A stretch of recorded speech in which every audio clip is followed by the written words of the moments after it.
I call the May 1st Assembly Finance Committee meeting to order. Ms. Wendell, will you note the roll? Thank you, Chair Wall. We have all Assembly members present in chambers besides Assembly members Wafal Gadak and Mayor Weldon who are absent. Thank you. That brings us to approval of the minutes. We have the April 17th, 2024 AFC meeting minutes. Any changes or objections to the minutes? Seeing none, those are so moved.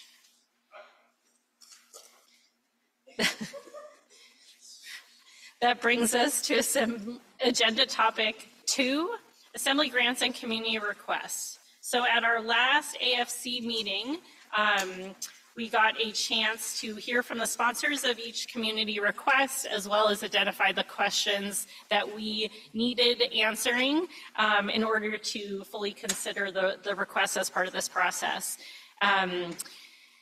Those questions were captured by staff, forwarded on to community organizations, and they've been provided to you in your packet tonight. What we are going to do tonight, so we're still not making decisions. I know everyone's ready to make decisions. We're not quite there yet because we'd like to make sure we see all of the funding needs in front of us before we start making decisions on these. But tonight, what I'd like to do is, if this body, we've invited some of our community organizations to be here tonight. I have asked them not to come up here and give presentations, but if there are still questions from the assembly, then we can invite them up to answer those questions. And so what I'd like to do is open it up to the body. As you look at this, let me find the page where we have the full list. Maybe staff can tell me what page it's on. Page 10. Page 10. As you look at page 10, are there organizations you would like to hear from tonight that you have questions for? And I'm going to write those down and then we'll invite those folks up. So we want to be efficient with our time, so I'm not going to go through all of these, but I will open up to the body to see who's got questions, and I'll give you a little time.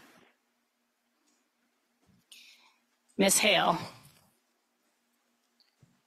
I have a question for AEYC about the Family Center. All right, I've got that written down. We will invite them up here.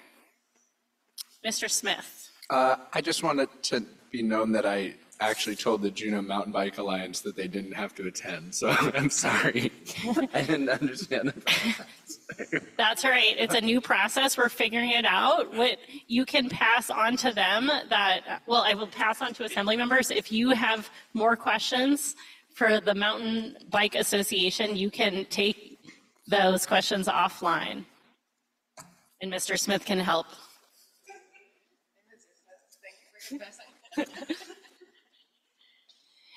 Other assembly members. Mr. Bryson, who would you like to hear from tonight?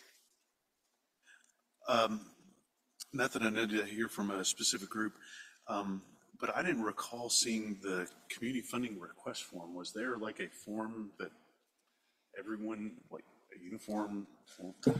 Yes, in our packet last week, and I know you weren't here last week, there you will see all of the funding request forms.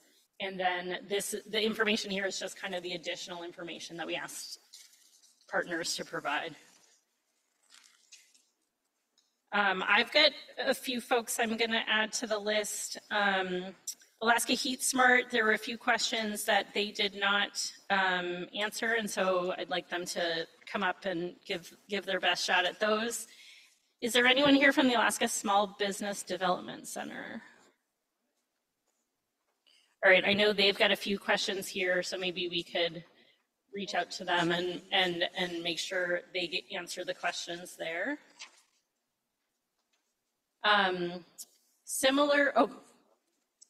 Nope, I'm wrong.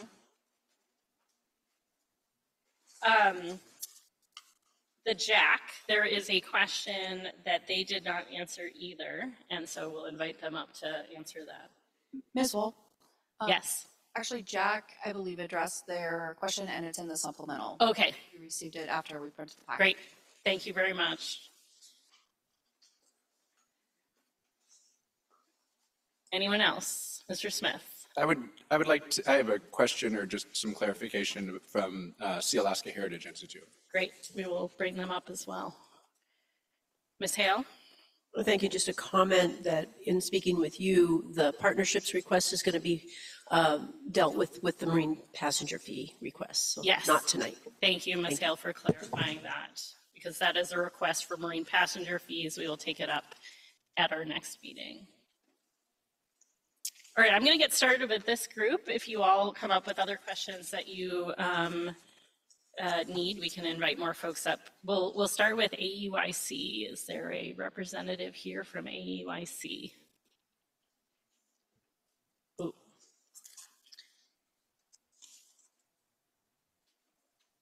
All right, we'll see if anyone walks in the door, but we can reach out to them or I would encourage you, Ms. Hale, you were the one who had a question for them, to reach out to them if they don't show up.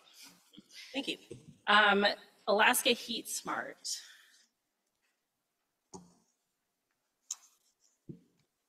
And I think you know the drill, but you can press the button until it turns green. If you both could introduce yourself for the body here.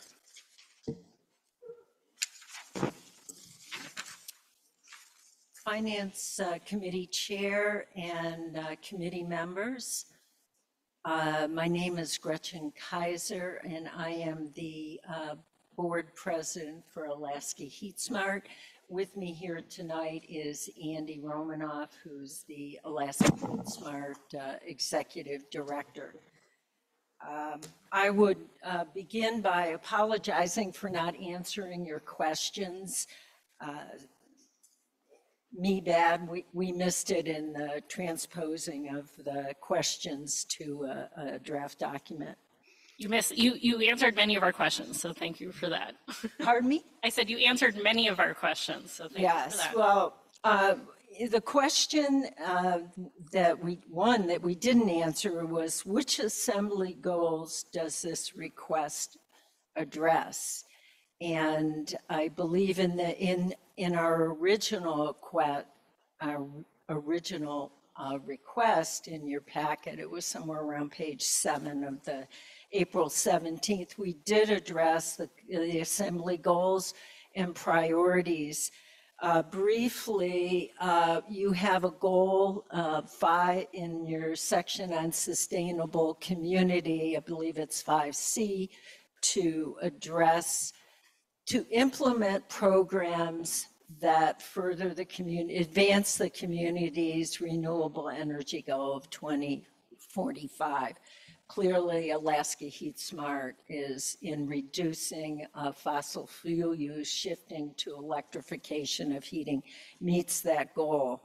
There's also a goal under your affordable housing, I believe it's 1B, that speaks about taking actions that advance the affordable housing action, or the housing action plan of Juneau. And buried in that document, going through it, finding a recommendation that addressed improving the energy efficiency of existing housing.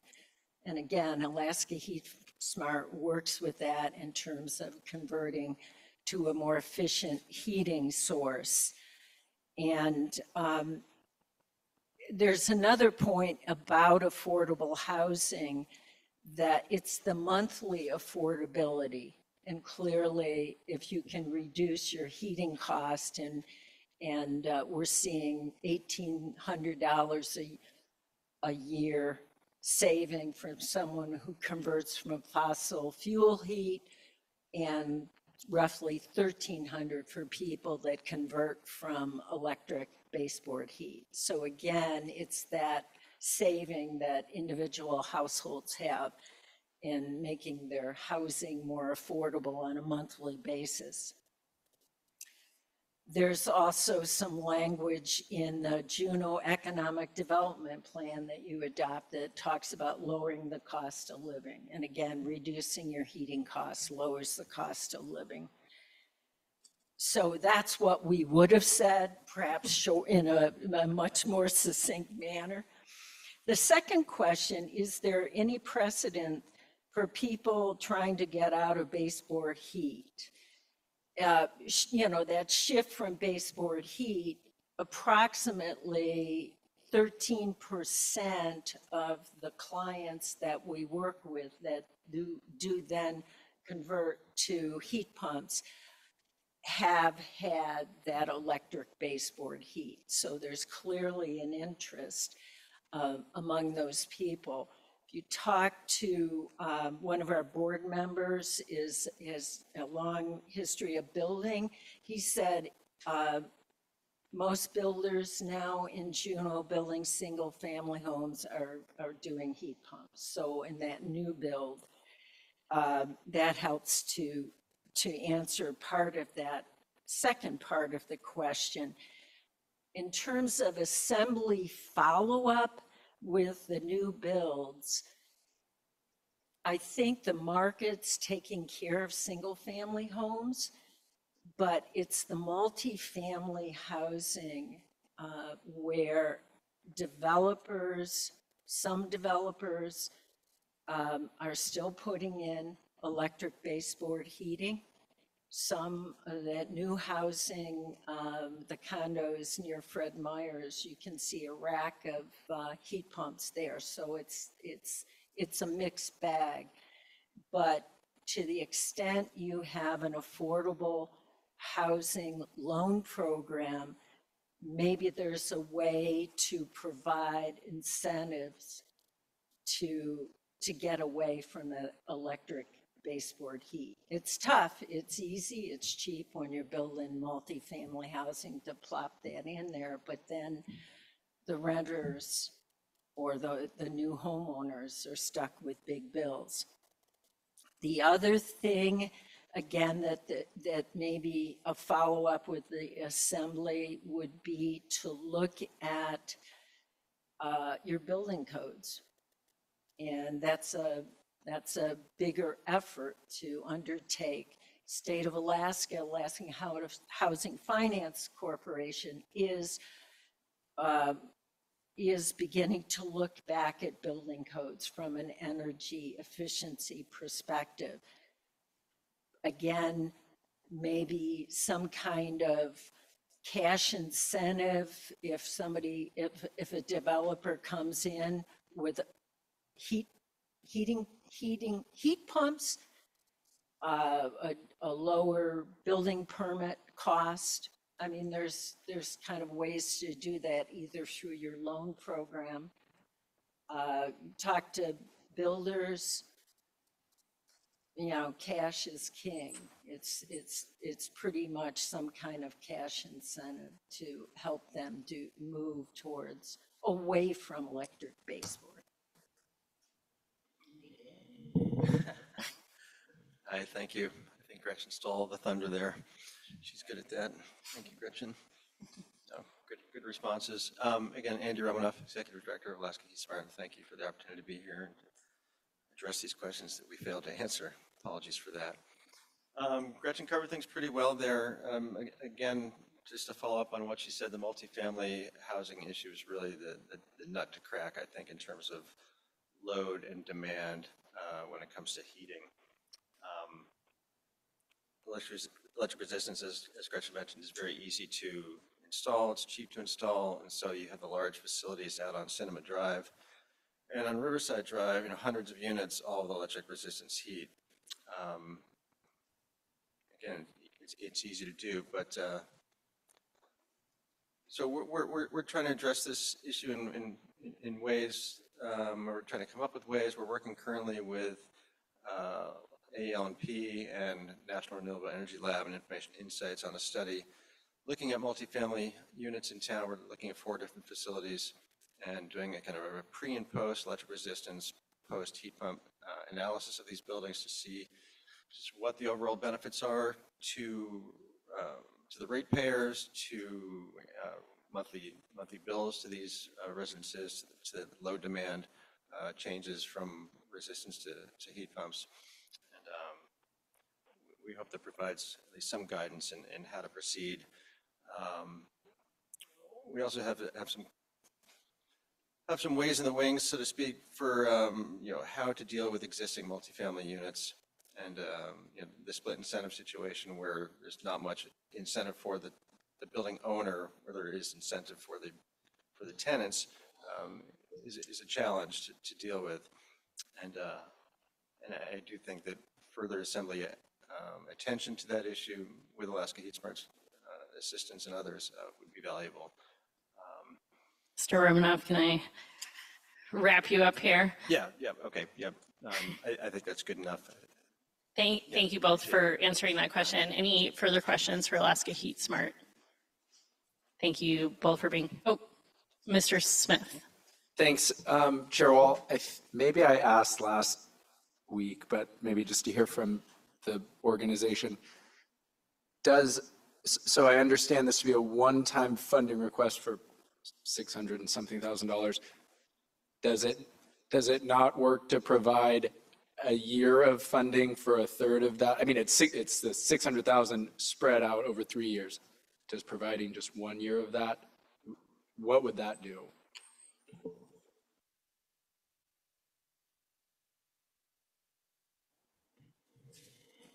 Well, first of all, we would thank you and would appreciate that funding. No question. But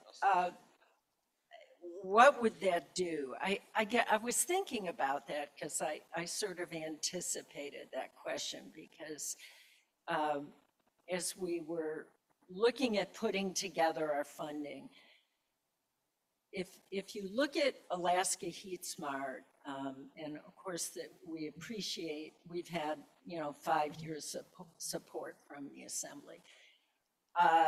From a pesky little upstart that got going, a lot of volunteers coming together and working it, to the point where Alaska Heat Smart has matured, and we're a respected player in the energy efficiency world, or at least in the state. I mean, Andy can attest to calls from utilities, from agencies, et cetera. So we thought it would be useful for our organization to get a multi-year funding, a stable, predictable multi-year funding, which we could use as a basis for longer range strategic planning, and it improves our ability to recruit and train and retain staff.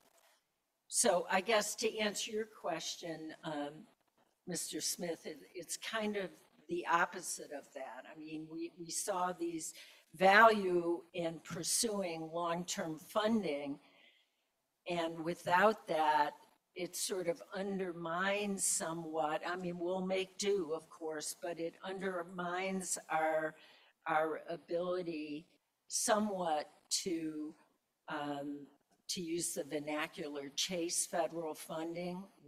Multi-year funding demonstrates kind of that crucial seal of approval by a local community funding.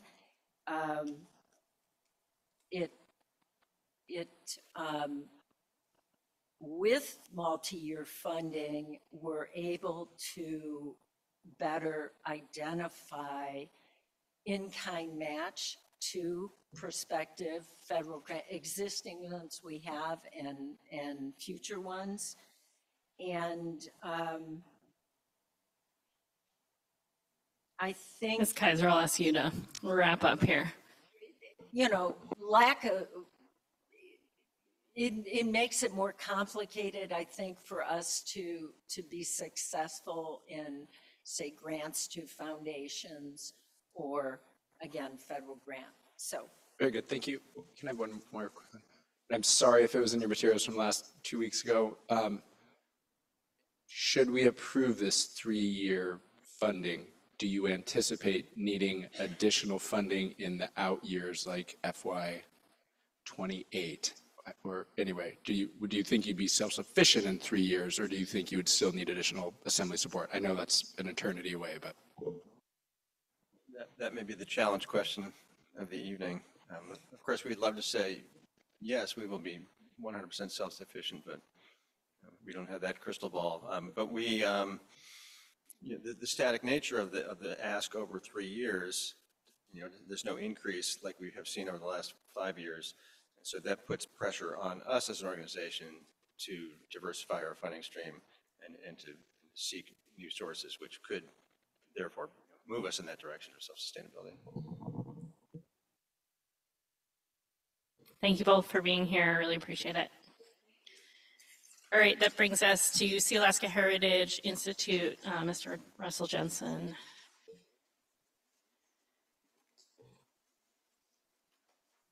Thank you for being here. If you could just briefly introduce yourself. Thank you, Madam Chair. My name is David Russell Jensen with Sealaska Heritage, and we have Lee Koeniger on the Zoom call as well. I don't know if the Zoom can be pulled up for him, but we'll be here to answer questions. Thank you.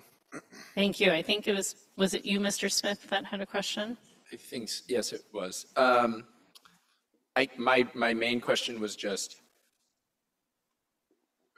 working through the math of the $500,000, like how, anyway, I guess it was probably, I think it was in the packet and 2 weeks ago. So maybe I actually have the information I need. I just need to look deeper into my files. But I was more just like, 500,000 helps finish off the project, or anyway. I'm sure our guest here would be happy to expand on the budget for you, Mr. Smith. Briefly would be good, is what he says. Sure. Thank you, Madam Chair. I'll be brief. So to clarify, the need for the project as specified in the packet was about $2.46 million. That was remaining need. Sealaska has provided us an additional $1 million, bringing that total need down to $1.46 million. With the city's support of $500,000, that brings us down to about $960,000 of need. What has definitely created some difficulty here is several of our major partners, the Rasmussen Foundation, Meridoc Foundation, have paused some of their giving. So we're looking at ways to try to delay some components of the project to try to get that funding later. We do understand that Rasmussen likely would begin funding potentially opening up the portal in June, which would mean kind of October, November timeframe of funding, but still further out. Our construction is expected to be completed in September. And I just want to bring up what started the construction in the first place was federal funds, approximately $2 million of federal funds that we had to spend before September 30th of this year of 2024. So that's what really having that about 50% of the project funding was important to get that project moving forward, to utilize those funds, and also to get the project moving forward. So I don't know if that helps answer your question, Assemblymember Smith, but that's a little bit of the background there. Thank you. That's very helpful. I appreciate it. Thanks. Any other questions for SHI? Great. Thank you all for providing all those materials and information for us so that we are educated as we go into our decision making. Thank you. I think that is the last group that I had listed. Any other groups that you all would like to bring up here for more questions? Great. Well, thank you everyone for being here. Really appreciate everything you've provided. I think we're ready to start making some decisions. Beginning next week, we'll begin working on the pending list. With that, I'm going to ask Madam Mayor Madam Deputy Mayor for a motion for us. Thank you, Madam Chair. I move all community requests except for the one marine passenger fee request to the pending list, and I ask for unanimous consent. Seeing no objections, so moved. So beginning next week, at the end of our meeting, we'll start making our way through the pending list. We've got several meetings to work our way through that pending list, making decisions as a body. More soon on that. Thank you all for being here.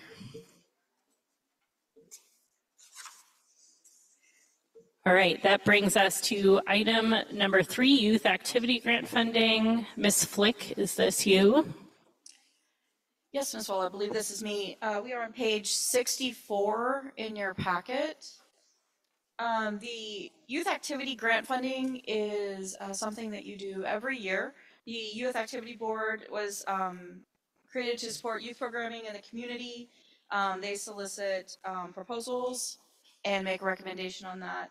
And so the action before you today is they are looking for your approval of the funding recommendations that are on page 66 of your packet, as these have been through their process.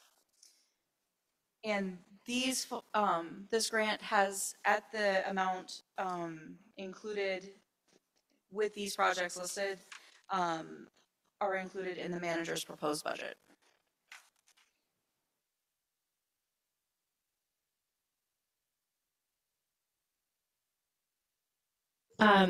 Questions for staff on the youth activity grant funding? Mr. Bryson. Thank you, Madam Chair. When you said the youth activity funding is in the manager's budget, at the bottom of page 66, which number is actually included in the manager's budget? Mr. Bryson, I will direct you at the bottom of page 66 to the $315,875, but then I will also have you look back, if you will, on page 64. In the middle of the page there, the funding that's actually included in the manager's budget is the $332,500. There is a 5% that they are required, I believe, by resolution to set aside. I'm on the right page now, thank you. You're doing better than I am then. Other questions for staff? Mr. Kelly.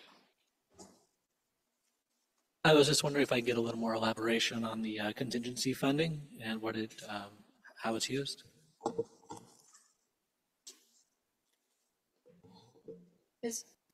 Ms. Wallow, if you don't mind, I will let Mr. Schaaf talk to that question. Thank you, Mr. Schaaf, for being here. Go ahead. Thank you, Madam Chair. Thank you for the question. So the contingency funds are actually required by the resolution that establishes the Youth Activities Board and the Youth Activities Grant Program. So they are required to reserve that money for unexpected expenses that grantees have, or also unexpected program expenses that occur during the year outside the normal grant cycle. Thank you. I guess I might be looking for specific examples you might have of how it's been used in the past. Unfortunately, I don't have one ready at hand, but I'd be happy to get one for you. Sorry for catching you off guard with that. Thank you. Ms. Hughes-Candies. Thanks, Madam Chair. Don't quote me, but I think in the past they've talked about like an event that came together for a youth and they applied to the board, and that's why they keep things like that in reserves, because you may not know you're going to do that, and then you can bring in an outside instructor or something like that. Other questions? Ms. Hale. Can you hear me? Okay. Thank you, Madam Chair. I move that the Finance Committee approve the funding recommendations on the list on page 66 And I request in the motion that the manager increase the Youth Activities Board funding to $350,000 in the FY26 budget. And I ask for unanimous consent. Ms. Hughes Candies. Thank you, Madam Mayor. Madam Chair, all out of sorts. Madam Deputy Mayor, I guess I'll start with a question to make sure I understand the motion. It is to fund that 332.5 number with the recommendation, and your request is that in not this budget year, but next year budget, that you would restore the original amount as Tom Rutecki requests. That's correct, but their request, I think, alluded to possibly restoring it this year. Right. I'm not asking for that. I'm asking to restore it next year. Okay. I think I'm going to maintain my objection, and I don't know why. Who wants to come on the record and say no funding for kids? I think everything that gets funded is great. It's very oversubscribed. So if this passes, I understand. I think, or maybe we could split the motion. How about that? I would move to divide that motion into two. That's fine. Let's do that. So my initial motion is that we approve the funding recommendations on the list on page 66 and ask for unanimous consent. Any objections to that? Seeing none, that's so moved. That brings us to a second motion. And my second motion is that we request that the manager increase the Youth Activities Board funding to $350,000 in the FY26 budget. And I would like to speak to my motion, if I may. So the decrease from $350,000 to $332,500 was done almost 10 years ago, and no increase has happened because of inflation. We've had some pretty wild years in terms of inflation, and I think bringing it back to that original $350,000 doesn't even begin to get us there, but it starts to close that gap because everything costs more. We tell that to our constituents who want us to lower property taxes, but city services cost more, just like groceries and oil. So that's my reasoning. Thank you. Mr. Kelly. Thank you. Would you be able to, asking the maker of the motion, would you mind speaking to why next year and not this year? Thank you, Mr. Kelly. Next year instead of this year, because the manager's budget is already together and all the pieces work together, mesh together, and I don't think we need to start trying to make little adjustments to the manager's budget. Lots and lots of work has gone into it. Thank you.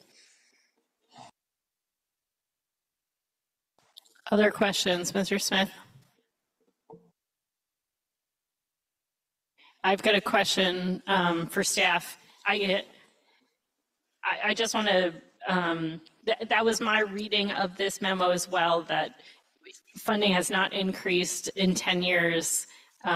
So many of other departments and programs have seen increases over the years. Is that a correct statement?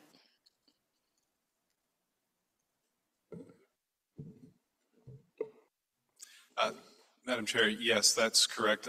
Far back as I could look, the amount of funding hasn't changed probably almost to the time the program was created in the late 90s, so, except for the reduction that occurred about 10 years ago. Thank you, Mr. Schaaf. Ms. Hughes Candies, do you still have do you have an objection? Does anyone have an objection? All right, seeing no objections, so moved. I'm like, if you like.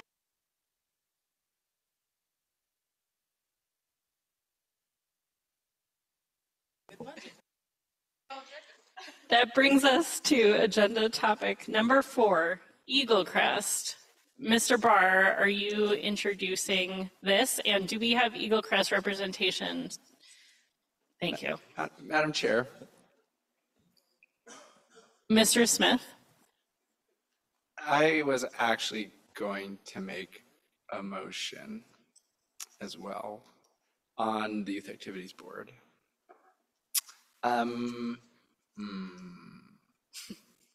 Would you like it at ease, Mr. Smith? Or are you ready?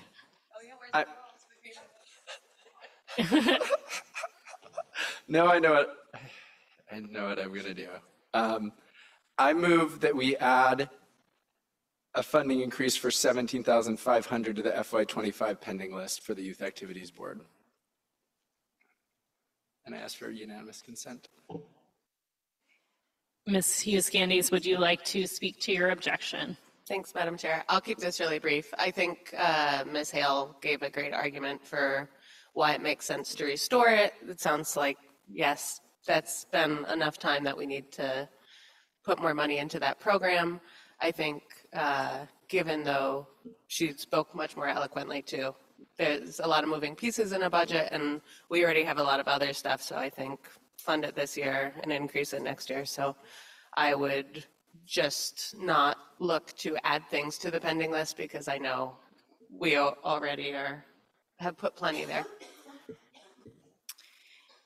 Any others want to speak to this motion? Ms. Hale. I will object for the same reasons Ms. Hughes-Gandes stated. Mr. Smith. Thank you.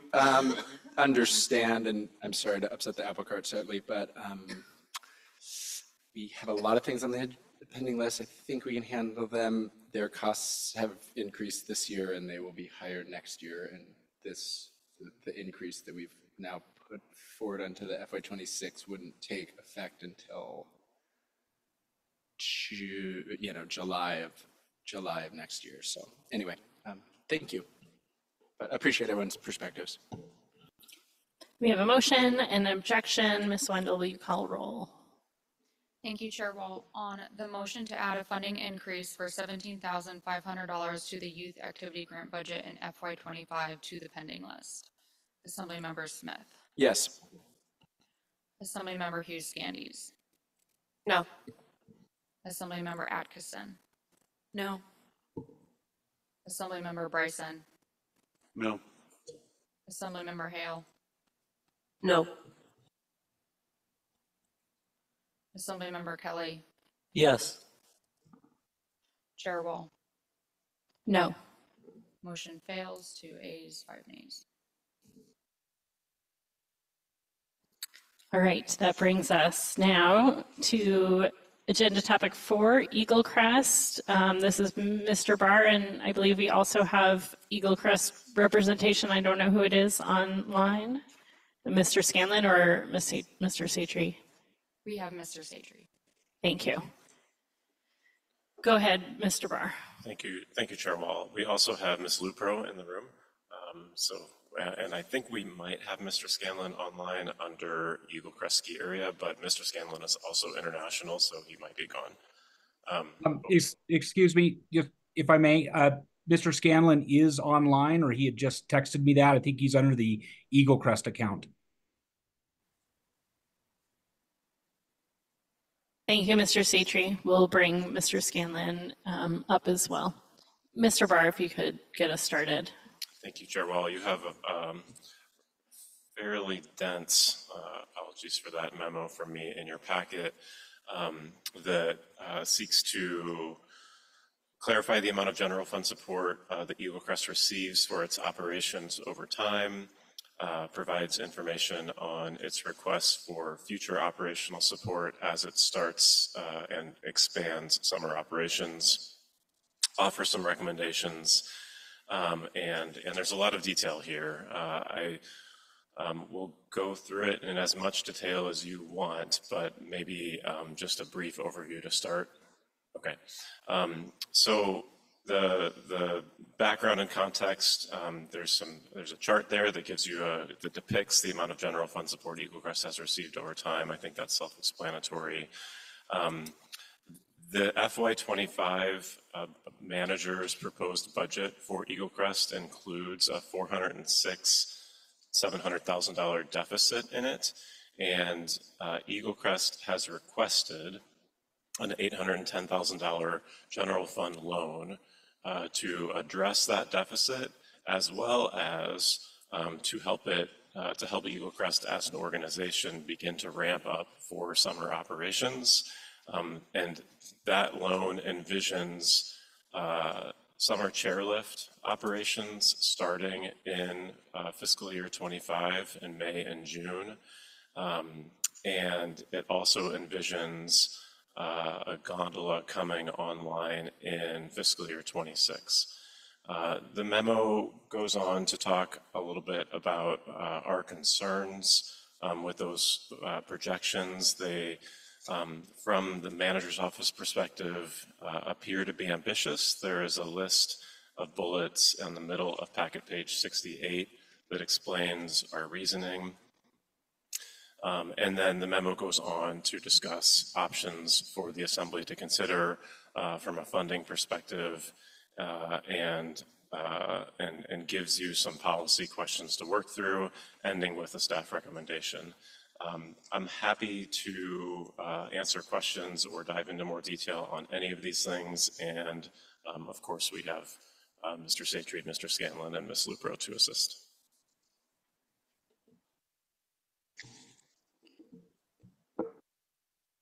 Chair, well, I'll note one error typo that we have in the staff recommendation, and that is that the manager's request, or the staff recommendation rather, at the very end of the memo on page 70, talks about the one-time loan of $810,000 coming from the restricted budget reserve.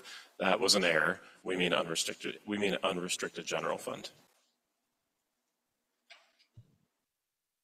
Thank you, Mr. Barr, for that overview. All right, this is, there's a lot here, a lot of options to consider. We're going to start with questions. You're welcome to address your questions to CBJ staff or our Eagle Crest representatives here. I saw Mr. Kelly and then Ms. Atkinson and then Ms. Hughes-Candies. Go ahead, Mr. Kelly. Thank you. I guess just a question about the 6% pay increase. Is that extra funding needed to help make Eagle Crest more competitive in attracting staff? Or I guess more general question, what would it be useful for? Mr. Kelly, is your question for Eagle Crest? It is. Sorry about that. Yes, thank you. Go ahead, Mr. Satry or Mr. Scanlon, who would ever like to take that question. Thank you. And I know that Mr. Scanlon has audio, but he may not have video. But the short answer is yes, it is for retention and recruitment of personnel for us to remain competitive. We are still uncompetitive in the market.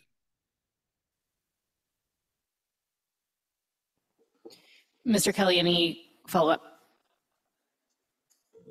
Ms. Atkinson. Thank you. My question is also for Eagle Crest. This memo notes that your loan request has decreased by about $74,000. Can you give us a little detail on why you decreased your loan request like that?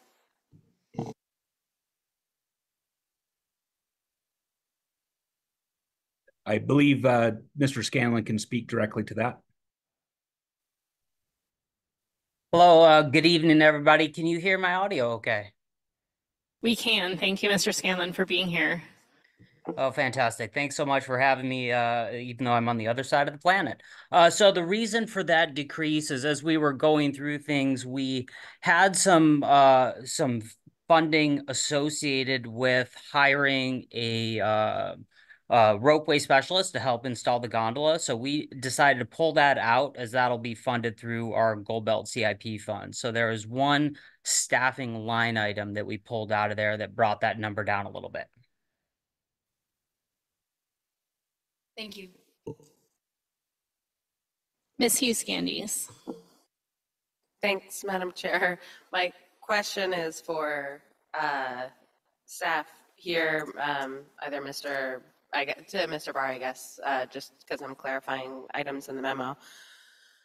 So on the bottom of page 68, we see where general fund support is mentioned. We mean in addition to the support already in the manager's proposed budget, 930,000. So I have the 930,000 number from there. And I just want to clarify that against the option 1 status quo option. Base budget requires $406,700 for a total of $790,500. So I'm really just comparing the $790,500 number to the $930,000 number. And just if you could verbalize that, just so I think I understand where those numbers are coming from, but. Yes, thank you, Assemblymember Hiscandies through the chair. You are correct. So all of the numbers on page 69, with one small exception, which is noted in a footnote, are in addition to the $930,000 of general fund support that is in the manager's proposed budget. The total numbers that you see under option 1, you can read that $790,500 as the combined fiscal year 25, fiscal year 26 need for that option. Okay, great, thanks. I'm going to go ahead and ask a question. And this is because I don't have Eagle Crest's original memo in front of me right now. So I guess first, correct me if I'm wrong. My understanding is that Eagle Crest's budget that was presented did not include a 6% wage increase or pay scale increase. And so if that is, I'd like to hear, is that correct? And if so, what was the board's discussion or decision-making around that? So Chair Wall, the board has been incredibly supportive in working to raise the wages across the board for all of our employees at Eagle Crest. It's been a priority for us. When we first started discussing the budget, that pay raise was included in it. In discussions with the city manager's office, it was thought best to have that as a separate item so it could be considered separately at the assembly level. But the board absolutely supports that pay raise. Thank you. I'll ask that's super helpful. I'll ask a follow-up. It's kind of related. Can you describe, if salaries aren't being increased in this $406,000 request, if summer operations aren't being increased in that $406,000 request, what explains that deficit? What has increased in a way to have a deficit of that size? So through the chair, I think you've heard it in some of your discussions earlier this evening. Inflation is the silent killer for all of us in everything that we do. When you look at the general fund support in that memo from 2017, that $700,000 inflates to about $891,000 today. So it's pretty significant increase over time.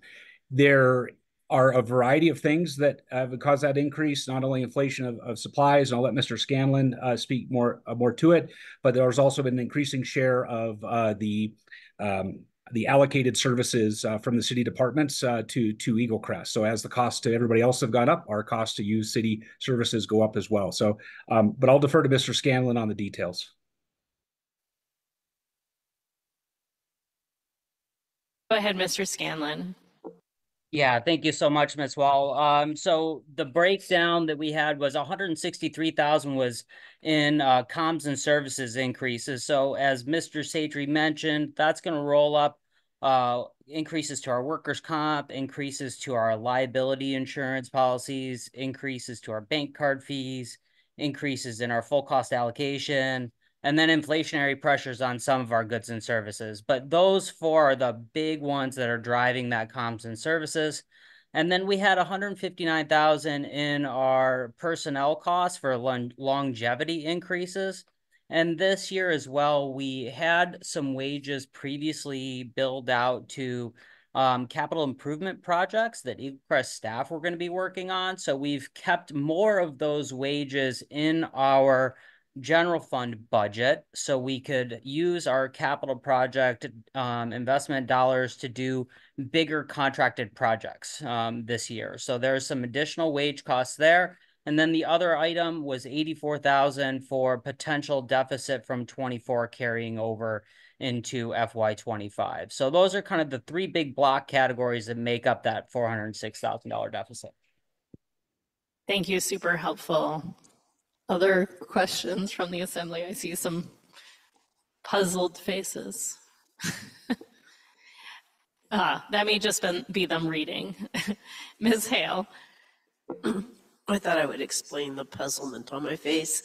I understand there will be a motion tonight, but I just want to say that I do not feel adequately prepared to make any big decisions. I need to go read this like 3 times and then phone a friend and really understand it. So Mr. Satry, I might call you.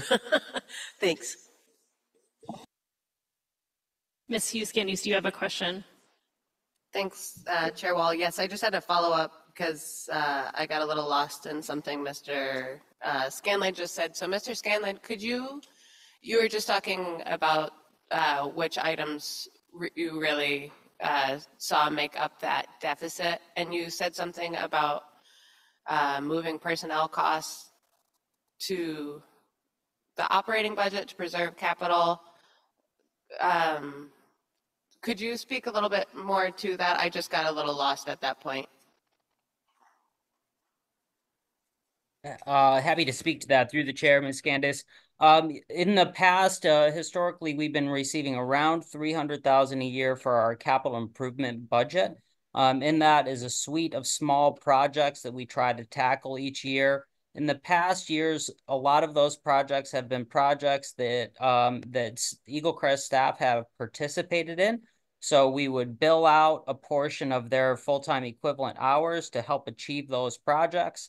The projects we have slated for the FY25 capital improvement budget are not projects that are fitting within Eagle Crest staff and are likely more projects to be contracted out. So we've reduced those FTE hours of Eagle Crest staff that will be actively working on a capital improvement or a deferred maintenance project. Okay, that makes it super clear. Thank you very much.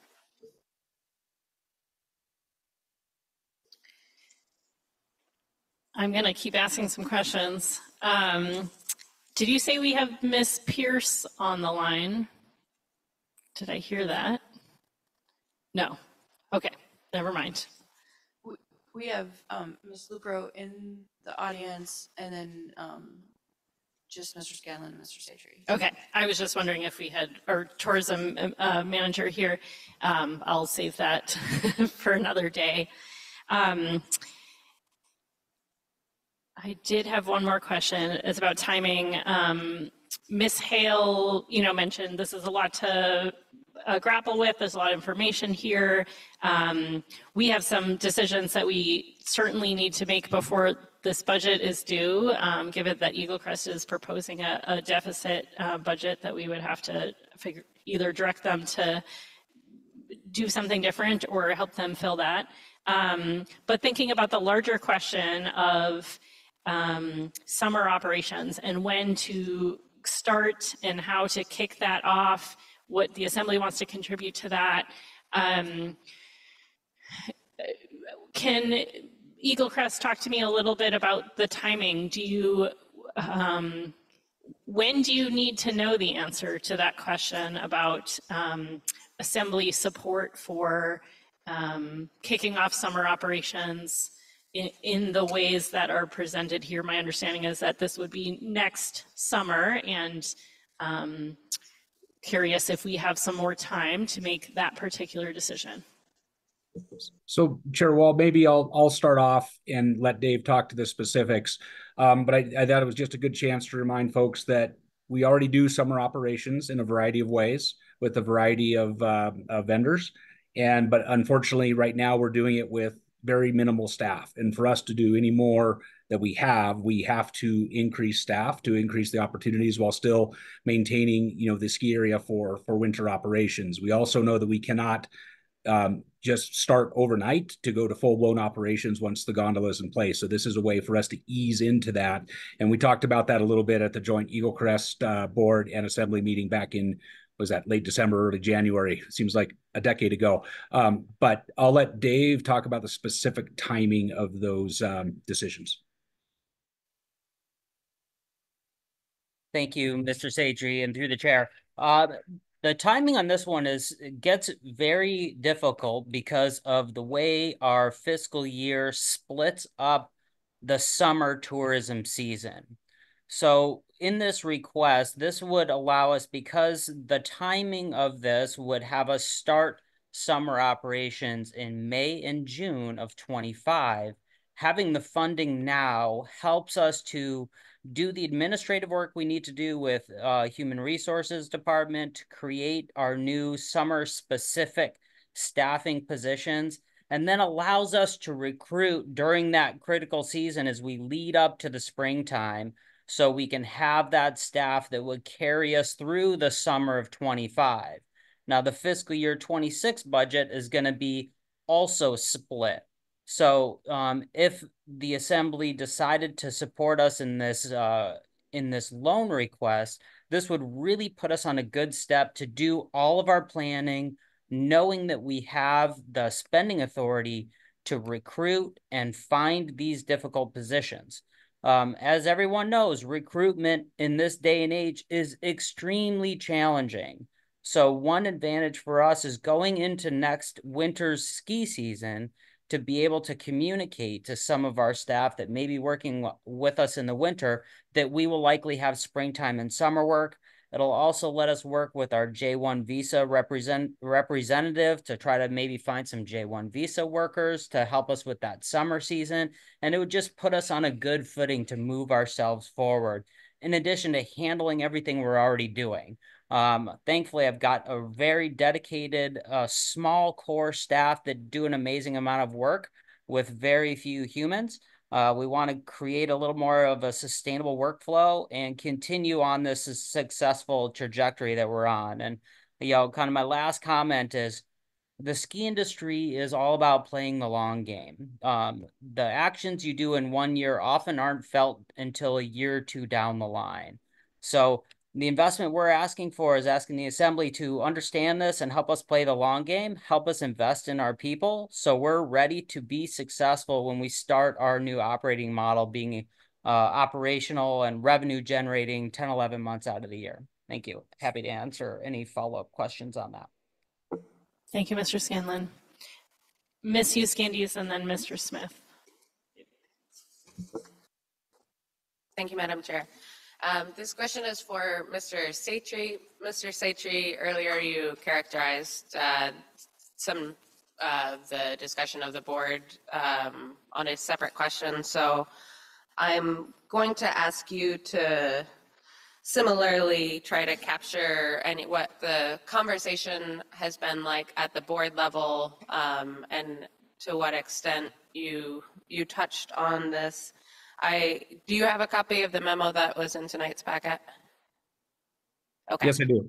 Wanted to make sure. So I was wondering some of the assumptions that are listed on page 68 of the memo that speak to a good FY25 winter season, successful recruitment of summer operations staff, successful resolution of a Army Corps wetland permitting. It bullets out several things. And I'm just wondering, did you touch on all of these assumptions at the board level, or are any of these pop out as things that the board has spent time on? So through the chair, great question. And I had to page real quickly there because I have the memo itself. So it's like I only have 4 pages. the 68, but I'm there. The board has been discussing how we handle summer operations since before the gondola purchase ordinance was in front of the assembly. I think since I first started on the board almost 6 years ago. And so we talk about the risks of our business plan, whether that's winter or summer, on a monthly basis at our board meetings. This is a constant discussion for us. When we talk about, and so these risks that are posed here are the risks as perceived, by the city manager's office. Certainly we share some of these, but accurate revenue projections, good winter season, successful recruitment, those sorts of things are standard for us. I think all of us know that we've had, some years where we've barely gotten by, and other years we've been very successful, yet still require general fund support. So, it's no surprise to see some of these things on there. But we've been working through city permitting. We've been working through, the assembly, support of our gondola project through the contract with Gold Belt to minimize many of these risks. We still have a ways to go. With any big project, there's risk out there, both from a cost and a schedule side, and we're doing everything we can to minimize that. So these are all good questions that are out there. These are questions that the board is concerned with on a regular basis, but the reality is, for us to meet our goals of working towards not needing general fund support for Eagle Crest, to be able to fund our infrastructure needs going forward, which is why many of us got on the board or requested to be appointed to the board, because we were concerned about the state of Eagle Crest infrastructure. For us to do that, we have to accelerate to and get to full year operations as quickly as possible, and do everything we can to mitigate risk, as any business, as any entity would do as they go forward. So yes, it's good to have these listed. Do I see any of these as insurmountable? No. In fact, many of these have already been dealt with or are part of our normal operations. Okay, thanks for characterizing that. Any other questions? Mr. Smith and then Ms. Hale. Thank you, Madam Chair. I'm going to just do two parts because I think the first one is quick and easy. Just to confirm, current proposal is to possibly allow Hooter Chair tours on May. It just says FY25, and I just want to confirm that that's actually May of calendar year 25. It's not this summer. And then my other question is just curious about what kind of public process has occurred so far on summer operations and impacts to North Douglas or that kind of stuff. Thanks. So through the chair, yes, you are correct on the timing, and as Mr. Scanlon mentioned earlier, that's exactly why that's exactly why it's in our budget now, because it is definitely in a end of FY 25, and now I'm getting confused on FY versus calendar year, but yes, and FY 25 timing there. In terms of public process, we just went through a planning commission conditional use permit process for our gondola and our pertinent facilities and everything else that we do, planned summer operations up there. Analysis that was done in that, and so we certainly have that's just one piece of a very long public process we've had to address what our goals are at Eagle Crest. This summer operations is on our agenda every single month. When we were going through the push for the gondola, there was significant outreach from Mr. Scanlon and staff to the community to work through these issues. It's been in front of you. You all made the policy decision to buy the gondola. You've entered in the contract with Gold Belt. What we are trying to do is find a way to start making that bridge towards the full use as envisioned by both the board and the assembly come summer of 26. And so we're looking to add a stepping stone here. Thank you for that, Mr. Satry. I guess just curious, beyond the planning commission or your standard board agenda, do you have plans for additional public process? And I guess I remember at some point there being discussion on, would there be portions of Eagle Crest that are non-commercial and that type of thing? have you discussed that? Are you, again, and are you planning additional public process on those types of questions? Through the chair, I think the Eagle Crest board and Eagle Crest have done exactly what's been asked by the city, by the assembly, by the planning commission in terms of public process. We also, Mr. Scanlon, through the newsletters that go out to Eagle Crest users, tries to give continual updates on what we're doing.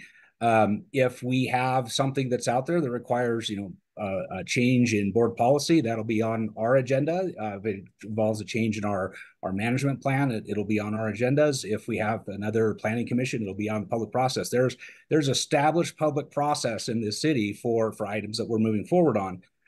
That being said, there is very much discussions that the long-term goal is to have the main commercial activities, which are certainly, I firmly individually believe, will be fully utilized by Juneau residents, but the main commercial activities will be on the west side where the gondola is going to be located, and ultimately the east side where the cabin and the road goes up and is heavily used by the community. That is intended to be, really the local side, if you will. We understand that in the meantime, as if we're looking to have some, small hiking tours and utilizing the Hooter lift, that there will be, a little bit of cross traffic between, the public and tourism. We understand that, but long-term, the vision is to have that clear delineation of the area. Ms. Hale, then Mr. Kelly. Thank you, Madam Chair.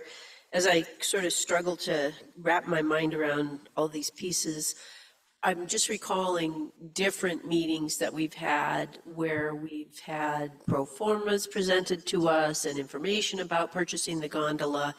And I understand that the further you go down the track on a project, the more details are revealed. But in part, this feels very out of context, and I think that's partly why I'm struggling with it. Like, it would be really nice if we could see some of those earlier presentations and see where these requests drop into those, even if there are increases in costs that weren't necessarily projected. And I don't know if that's too big an ask, but I'm realizing that's why I'm struggling now. Thank you, Ms. Hale. Did you have a question there? It's okay if you didn't, but okay, that's fine. Just wanted to make sure I didn't miss it. Ms. Kester, I saw your hand. Sorry to miss you there. Thank you, Chair Wall. I just wanted to touch briefly on the public outreach piece for summer operations with the Hooter Chair. I think this is exactly the space where Visitor Industry Director Pierce can add value, and I know she has reached out to Mr. Scanlon about that, but that's the type of interface that, just helping with creating some public process and some awareness around those changes is part of the changes that you made on Monday. So I know she has that on her radar. Thanks for that. I think Mr. Kelly was next in line. Thank you. I support that the staff has kind of provided us kind of contingencies, kind of a reason why things might not quite go as planned, and for that reason, I am tending to think perhaps just a little more conservatively about what I would recommend. So I guess, but I do remember, I think from our prior meetings, that it was discussed that expanding summer operations would allow Eagle Crest to do a little more planning in advance of the gondola being installed. And so my question, I guess, would just be if we did end up delaying funding the expanding of summer operations until FY, I guess, basically for option 3 for calendar year 26, what would the potential impacts be on getting ready for those tours? I think that's a question for Mr. Satry or Mr. Scanlon. Thank you, Chair Wall. Maybe I'll start here. Look, our long-term goal is to, have the gondola installed, be fully functional, and to be able to, service not only the tourists that come on cruise ships, but the independent tourists and the whole community with expanded summer recreation opportunities at Eagle Crest that allow Eagle Crest to be successful year-round. You fully utilize that facility. We know that right now in Juneau, there is a huge demand to disperse the potential impact from cruise ship tourism. And Eagle Crest is one of those places that's already being used to do this. And we see this as fitting in with the city's goals of, providing a valuable visitor experience to everyone while minimizing, impacts to the existing, community. We can start helping with that, and we can start helping with that in a great way starting next year. If we aren't able to do that, it will put some of our preparation and recruitment activities at risk, as Mr. Scanlon was talking about in the timing earlier. But I'll pass it along to him to add more color here. To the chair, yeah, thank you, Mr. Chisatri. That was a great lead in. And just as a follow up for me, the longer we wait to be able to start actively doing more in the summer tourism sphere, the longer it delays our relationship building with all the major cruise lines. If we're able to start this in May and June of 25, it gives us a full summer to build those relationships with all the major cruise lines, to show them that we can operate successfully, we can stay on schedule, trusting our partner Gold Belt and us to execute good, smooth operations. It just paves the pathway to the future success that we know we're all going to have once we start the gondola. It also allows us to take that revenue that we're going to generate from these lead-in tours and apply that to buffer the costs of building the human capital necessary to run a successful summer venture without putting that burden on the taxpayers or the assembly. This just, it allows that revenue to go in and help us lead us down this new pathway. Hopefully that helps. Thank you. Mr. Barr and then Ms. Hale. Thank you, Chair Wall. I just wanted to note an answer to Mr. Kelly's question from a financial point of view, and Mr. Scanlon largely addressed it, and it is just that. If this funding is delayed, an impact will be that Eagle Crest would not start realizing revenue that it is projecting to receive starting in calendar year 25, which would mean that unless the Assembly were to direct a different way for Eagle Crest to resolve its current year $406,000 deficit, that general fund support need would increase fairly substantially. And the memo goes into more detail about that, but that's a related answer to Mr. Kelly's question. That's all very helpful. Thank you. Ms. Hale, do you have another question? I do. Thank you, Madam Chair. I think the public outreach component is a critical part of this, and I think that is where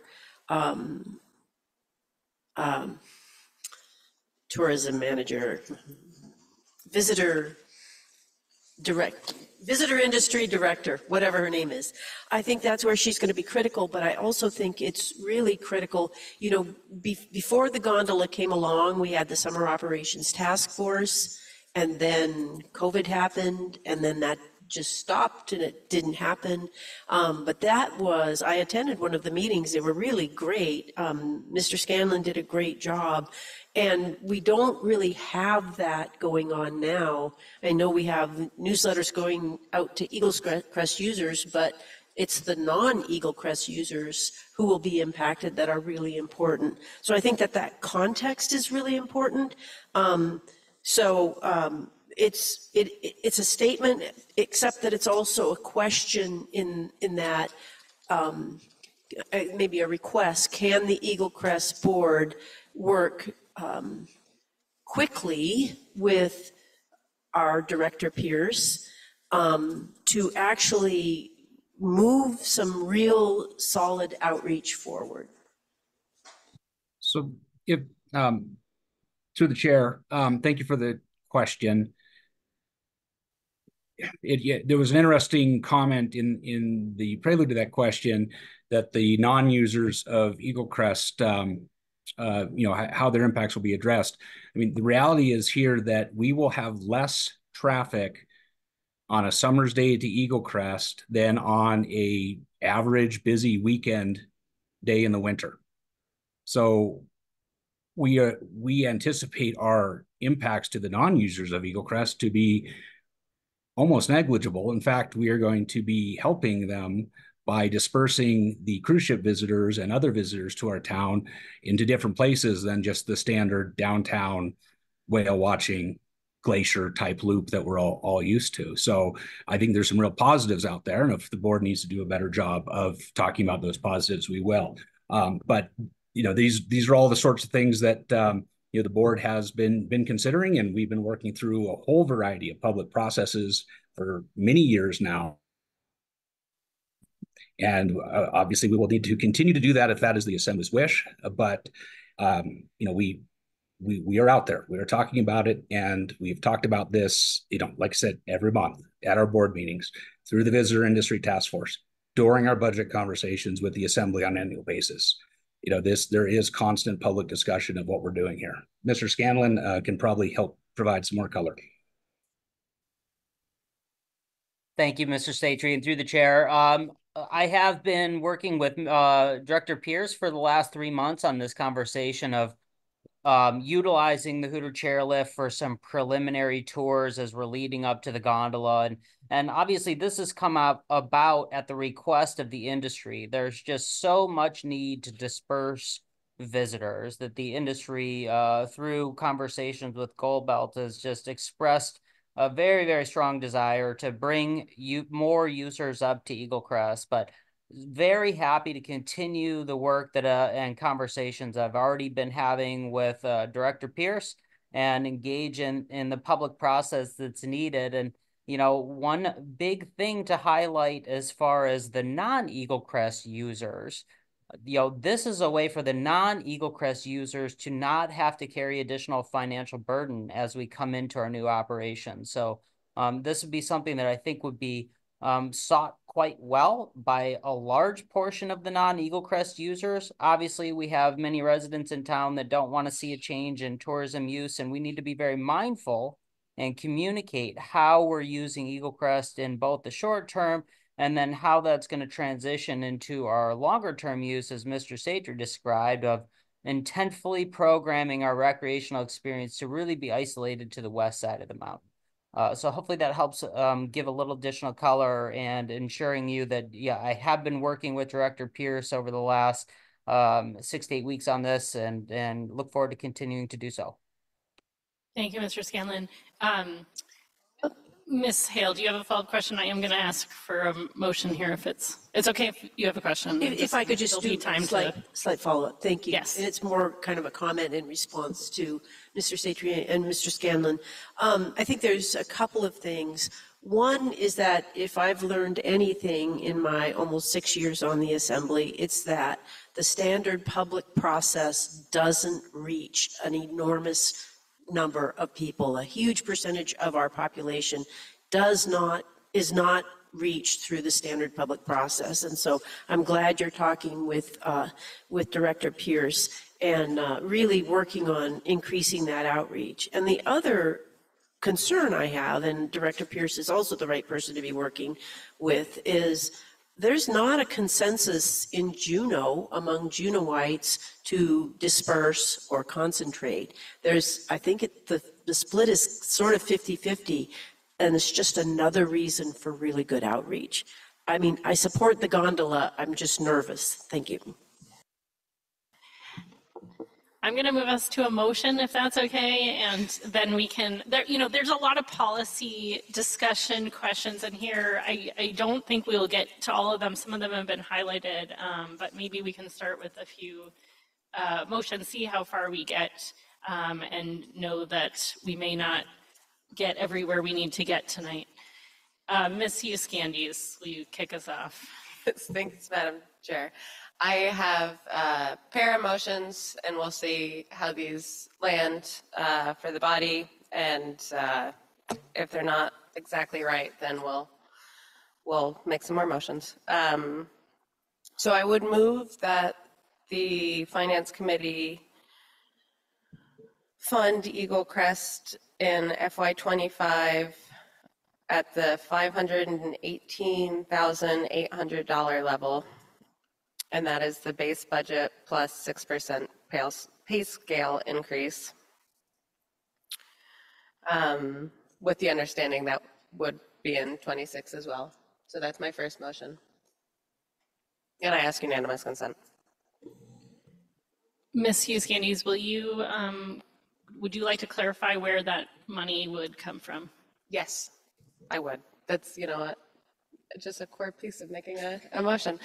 So with that motion coming from, that funding would be coming from the general fund, and it would be to address that deficit. It also addresses the 6% increase, which if people are not into that, I'm open to hearing that.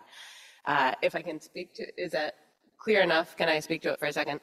I think Ms. Hale did a great job in her first comment of saying, I think, talking about reading this 3 times and needing a lifeline or phoning a friend. I find myself in the same spot. And yet I know in making the budget, we have to keep things moving forward. And what we've received from Eagle Crest right now is a lot of moving pieces, a lot of big policy decisions in a deficit budget. So my intention in making this motion would be to address that deficit, address that pay increase, and then I have a follow-up motion. But it would be just to keep us on track schedule-wise for this budget. And that's why I made that motion. Mr. Smith and Ms. Hale. Thank you, Madam Chair. I guess I'm just curious what the next motion is, because if it's not what I'm hopeful for, then I don't actually know if I support this one. So I don't know, a preview or something. Anyway, you don't have to, but. That was mine too. Ms. Hughes-Gandes. Thanks, Madam Chair. I couldn't decide which one to lead with. The second motion would be to place $50,000 for an independent analysis of the business plan and revenue projections on the pending list.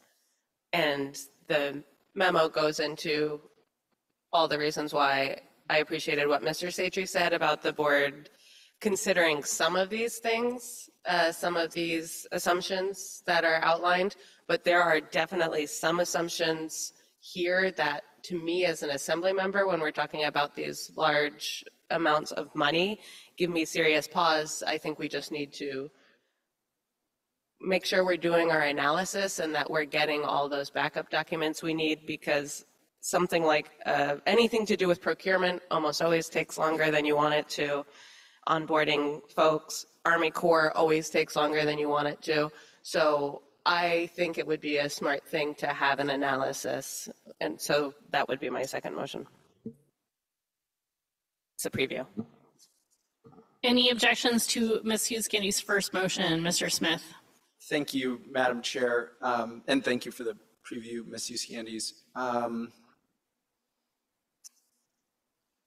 I don't know if it's fair to ask you to look into the crystal ball or to peer deeper into your heart, but I'm just kind of thinking, if the analysis comes back, I guess I want us to still be open to adding additional FTE in FY25.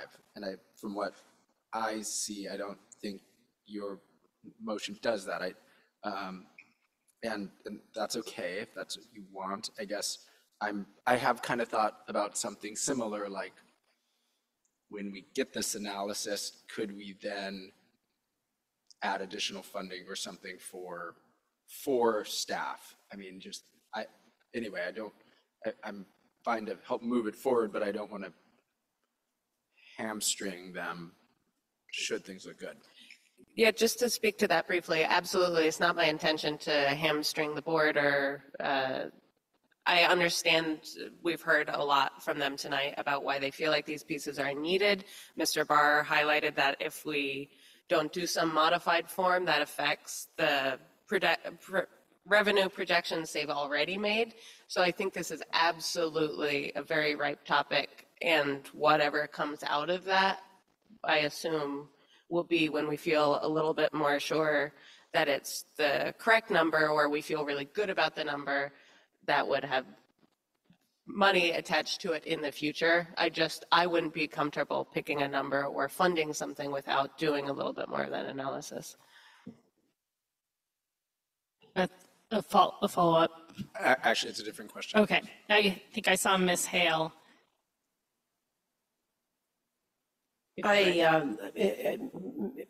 Maybe this is a question for Mr. Satry, because I'm with Mr. Smith in that I don't want to hamstring what they're doing.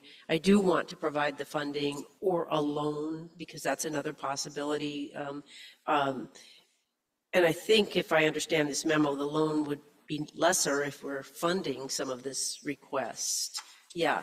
But I also don't want us to do a $50,000 analysis and then it be too late for them to make the move when they need to do that. So I guess my question to Mr. Satry is this moving you far enough along that you feel that you can continue moving forward as we figure out our next steps? Through the chair, it's an interesting question, and I've been trying to track, and I do apologize that I'm not in the room. I'm traveling this week. Yes, there are risks identified in the memo. These are all standard risks that we're working through. Yes, there's questions about the business plan, but there was questions about our business plan when the gondola was first purchased, and we had a private entity immediately come in with funding, and essentially showing support for our business plan once that gondola was purchased. We want to work with the Assembly in a collaborative fashion to get us moving in any way, shape, or form, in a positive manner towards, the full summer operations. And and appreciate the support that this discussion is showing. Thanks. I saw Miss Atkinson, then Mr. Kelly, and Mr. Smith. Thank you, Chair. Well, this might be an impossible question to answer, but Mr. Barr, do you have any idea, ballpark, how long an independent analysis like this might take? Thank you, Ms. Atkinson, through the chair. That is a hard question. Even the $50,000 number that is in this memo is pure speculation. We would need to think about putting together an RFP for professional services. We would need to think about how we would manage that analysis, and would of course desire to do that in collaboration with Eagle Crest and likely Gold Belt. I really don't have a good guess for you. I think what I would say is that if the timeline that you see on page 72 of your packet proves to be accurate, then I would tend to assume that waiting for a financial analysis would impact that timeline. If you believe that that timeline is ambitious and that we're really talking about a gondola a year later than that, then I would assume that a financial analysis would not impact that second timeline. So lots of assumptions there.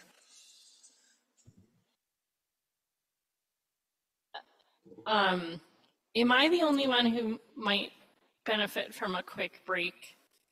I'm sorry to stop in the middle of a discussion, but it's been a while, and maybe 5 minutes would help me if folks can hold on to these thoughts for 5 minutes, and then we'll come back with a question for Mr. Kelly.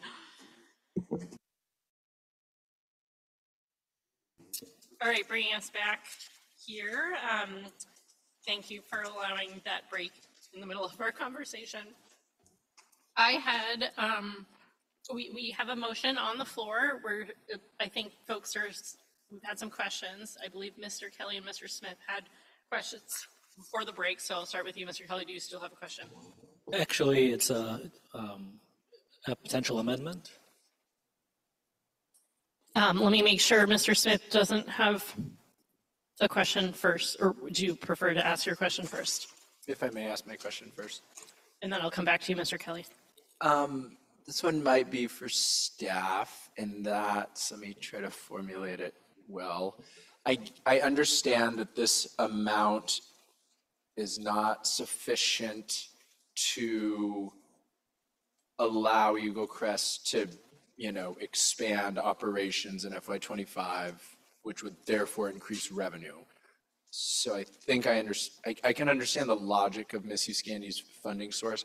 I guess my questions though are, should we get information later this fall? Say we were to do it as a loan, would we could, when we get additional information back, we could amend the terms of the loan, forgive the loan. I don't want to set them up for failure, but I also I'm just, watching the fund balance, I guess.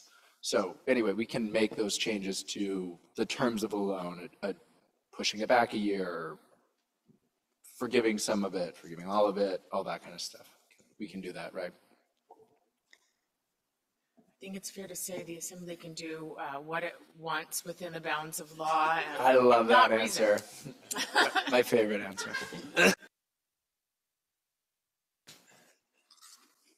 Mr. Kelly, do you have an amendment? I do. I was looking at option 3, and actually, kind of all along, I've been leaning towards options 3, but with instead of the top bullet has 1D, I was thinking more along the lines of Ms. Hughes-Gandy's of 1B there.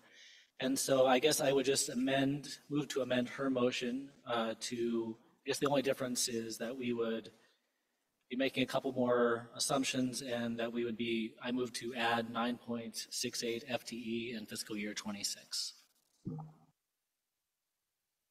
Object. Can you provide some clarity, Mr. Kelly, before can you maybe repeat that?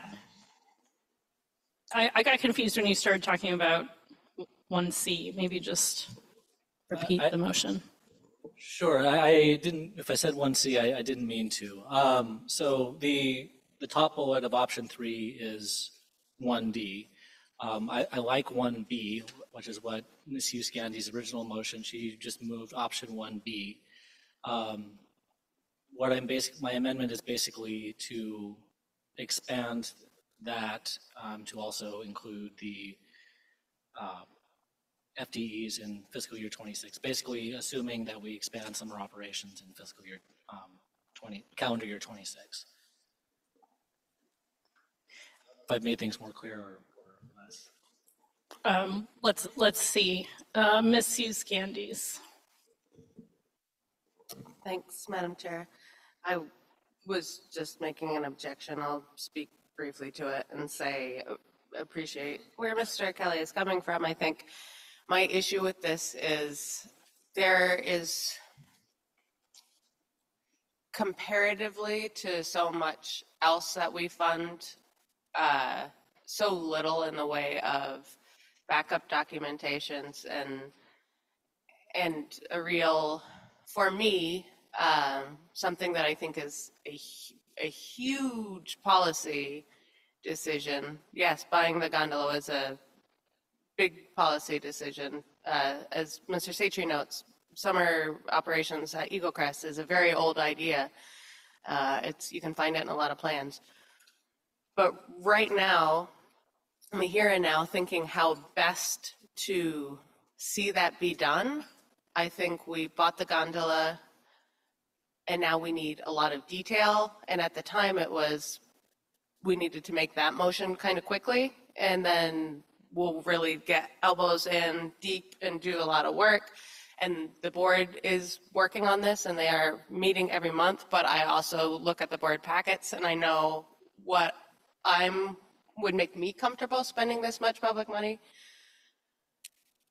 I'm not seeing in those packets and I'm not seeing it here tonight. So I just sort of feel like a dog being dragged to a bath. The brakes are on because I need more and I don't have that here tonight. And so I was trying to thread a balance in that keeping us moving forward and needing to make decisions on a lot of other pieces of the budget as we are doing right now. But I am not prepared to do much more than keeping them moving forward. And I understand that they have a deficit. And I'll leave it just there, except I will note that for an enterprise board, we knew this was coming because we bought this gondola, and they spoke to where some of those expenses are coming from. And they are also subject to the weather gods. But we really aren't in the habit of accepting deficit budgets really from anyone. So I feel like we've demonstrated a lot of flexibility in kind of moving this thing forward, but I want to stop at this point and just status quo it until we can get more. So that's my objection. Ms. Hale? I also object, and I don't know if I will object to Ms. Uscandi's original motion, but because I feel like I still have so many unanswered questions, and as Ms. Uscandi says, we don't have a detailed budget, I do feel, I mean, I could, for example, vote for Ms. Uscandi's original motion with the understanding that later in the budget process, we might then loan them an additional $300,000 to get them where they want to be in this upcoming fiscal year. Either that, I mean, I might do that with that knowledge and then request that we pick it up again later, not much later, or I might just ask, I know we have a full agenda on May 8th, but boy, if I had a week, I could learn a lot more. Thank you, Madam Hale. Mr. Bryson, and then, okay, sorry, I may have missed you. Mr. Kelly, I think, was going to respond, and then Mr. Bryson.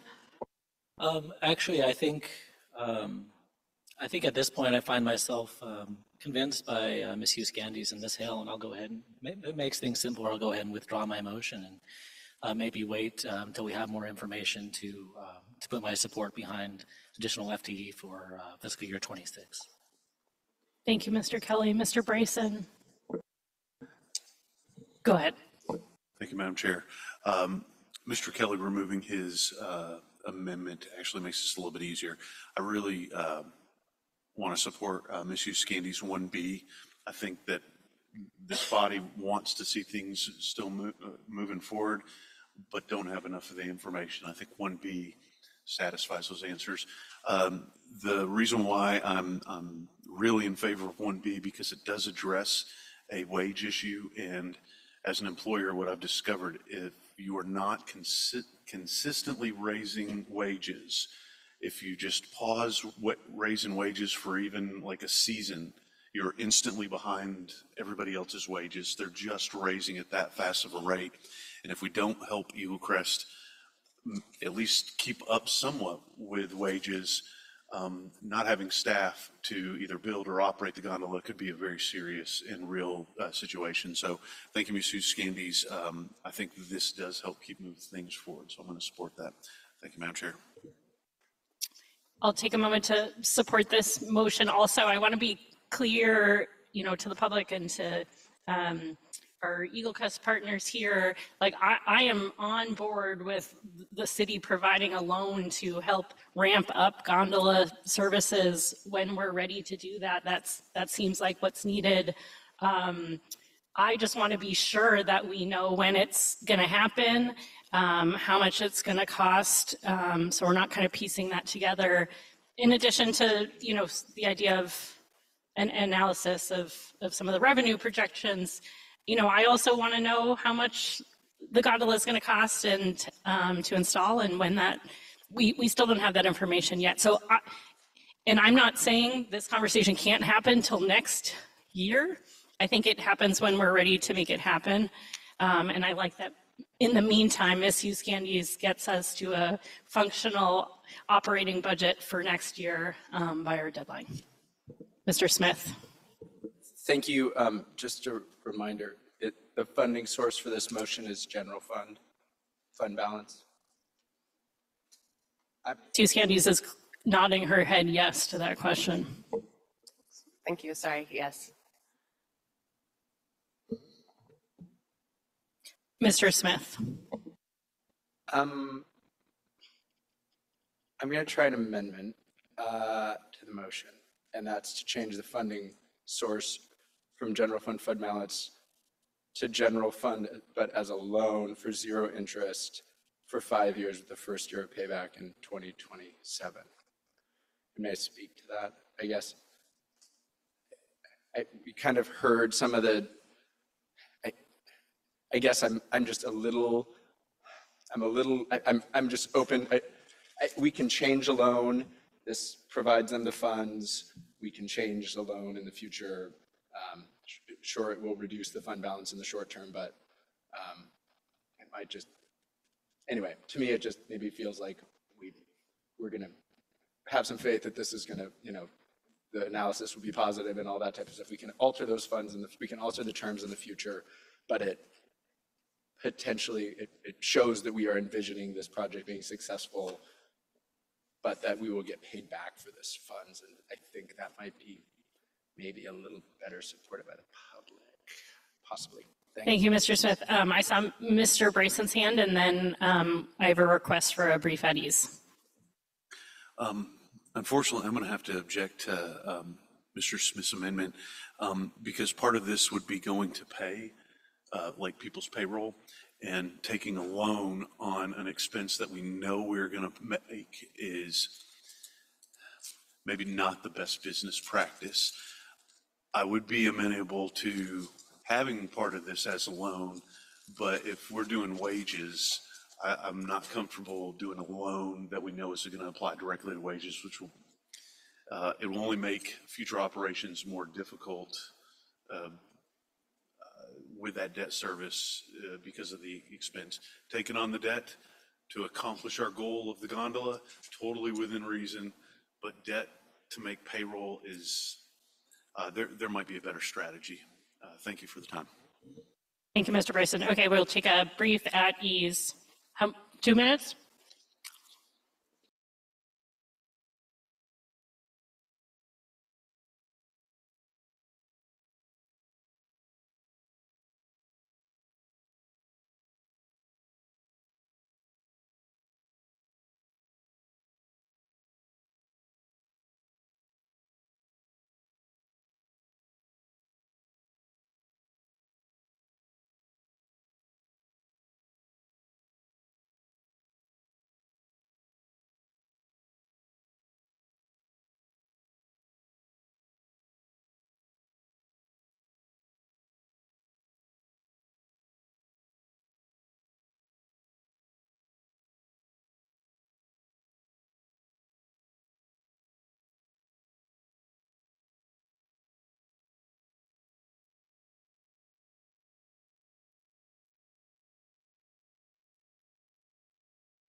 Ms. Hughes Candies, did you have something to say or? Thank you for that, Addie's. Madam Chair, I just wanted to verify my understanding of how a concept like Mr. Smith's would work. And I actually don't have objection to that. I think that's just fine. And just to comment on Mr. Bryson's comments before mine, I agree that's not a great business practice. And this is a situation where you're talking about an ongoing cost. But this date that Mr. Smith has picked is so far out that at that point, we assume that they have a functional gondola and the revenue that comes with it, and all of that towards the goal that everyone keeps saying, which is financial sufficiency, self-sufficiency. So I am just fine with that amendment. All right, Jeff. Ms. Hale, go ahead. The reason for my objection is the request from Eagle Crest for an $810,000 loan negates the need for us to actually take money out of GF, but it's $810,000, and that's the amount that they've told us they need in order to start paying it back earlier, and in order to start making that revenue. And if they don't get that $810,000, they can't make the revenue. So, I'm okay with funding the $518,000 now, or making that decision now, and then considering during this budget cycle a loan for $300,000 once we understand this better. But I'm not okay with a loan for $518,000 because they can't do it with that. Thank you, Ms. Hale. Ms. Atkinson.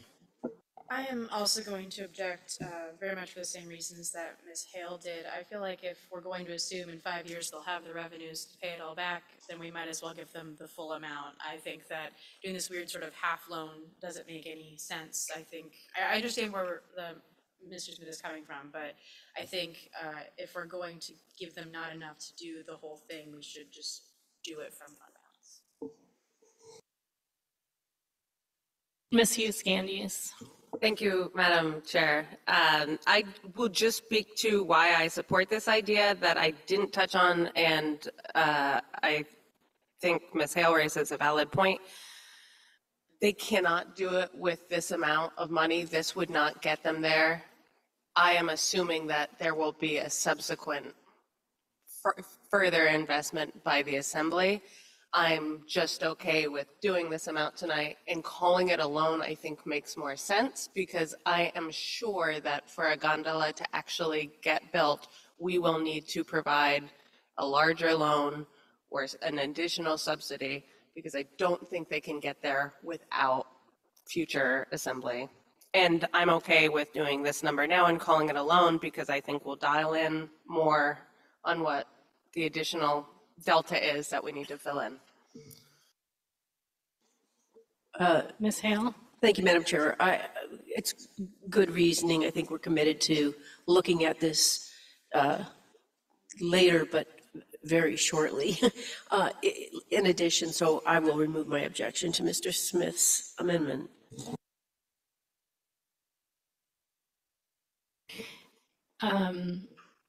Okay, we have a amendment to the motion, and we have an objection, I believe, Mr. Bryson. Ms. Wendell, will you call roll? Thank you, Chair Wool. For clarity's purposes, I will repeat the original motion first, and then we'll move on to the amendment. On the original motion to move that the Finance Committee fund Eagle Crest in FY25 at $518,800, which is the base budget plus 6% pay scale increase, with the understanding that this would carry forward to FY26 with funding to be provided by general fund balance. Assemblymember Smith made an amendment to change the funding source from general fund balance to a general fund loan with a 0% 5-year term, with the first year of repayment being 2027. Go ahead, Mr. Bryson. Madam Chair, I'm going to remove my objection. All right, any objections to the amendment to the motion?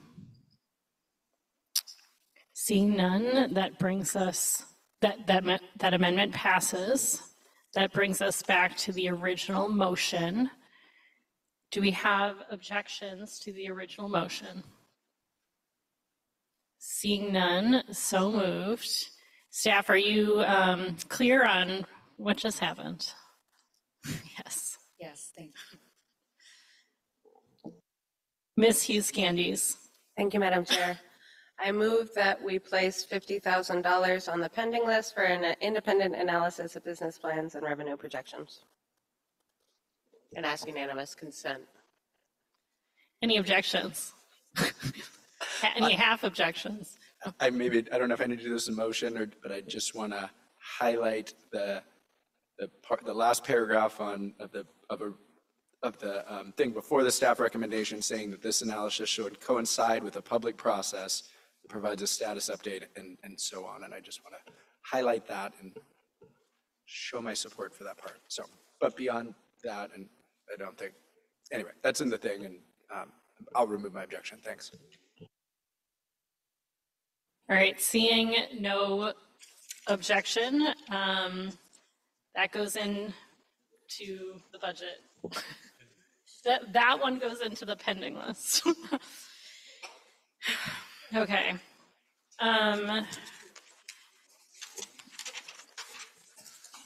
Thank you, Mr. Satry and Mr. Scanlon, for being here and for watching that unfold.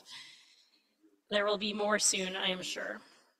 And then, yeah, thank you, Chair. We'll look forward to working with the Assembly on this through the rest of the budget process.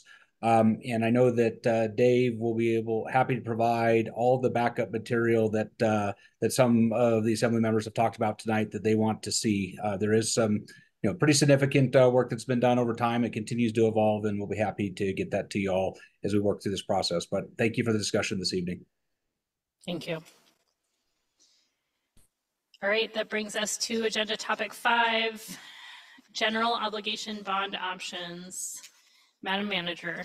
Thank you. I don't think this will take too long, but mostly I really want to plant some seeds and make sure that the body is aware of timing considerations for placing measures on the ballot. And this memo is written in the context of bond questions for the voters, but I have heard conversation about other measures related to other community crises and funding issues that we're experiencing. So you have in the first paragraph there just a timeline.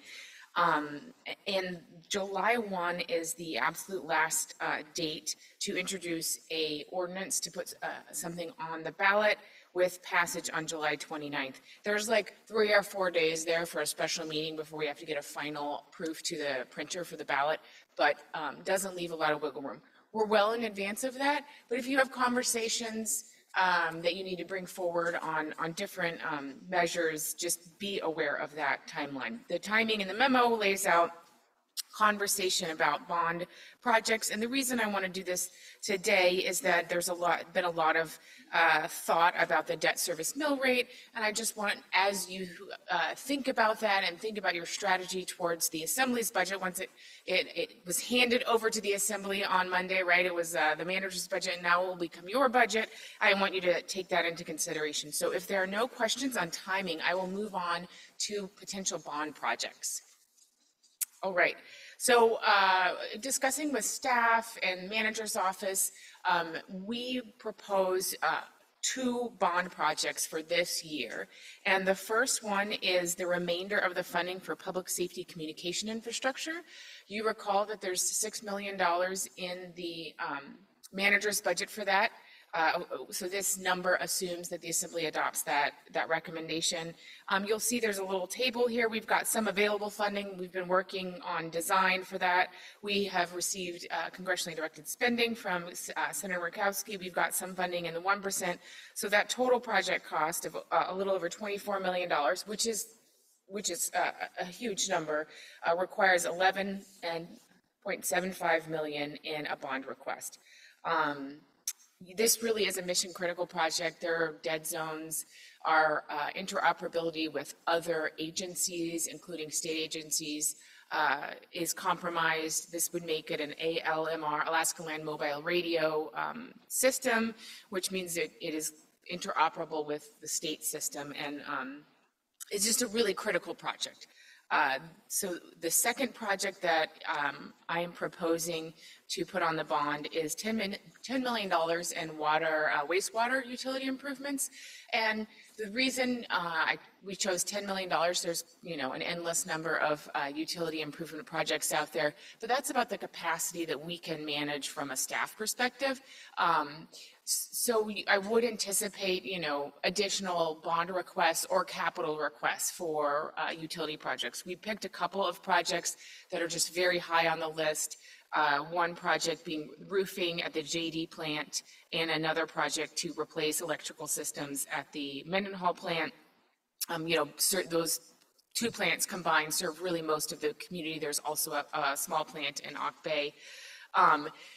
The Utility Advisory Board has been working through a rate request for the Assembly, and you've probably seen, I think PWFC has seen presentations on the need to raise rates. The last 2% utility rate increase goes into effect this July, and you know that inflation has been much more than 2%. Also, in previous years, we have funded capital projects for the utility through 1%, and the utility was not included this year on the 1%.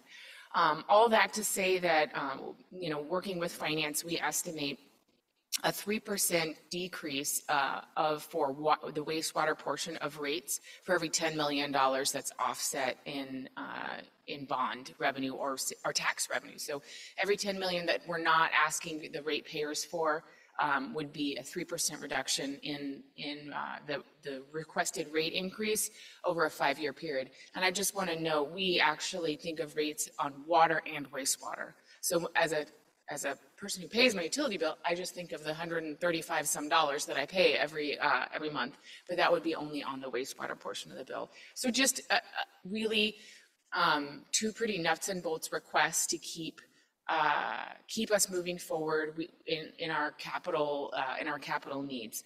So I am going to pause and ask if there are any questions on the project before I move on to my next topic. I see Mr. Kelly and then Ms. Hale. I think Ms. Hale went, raise her hand first. You're so gracious. Thank you.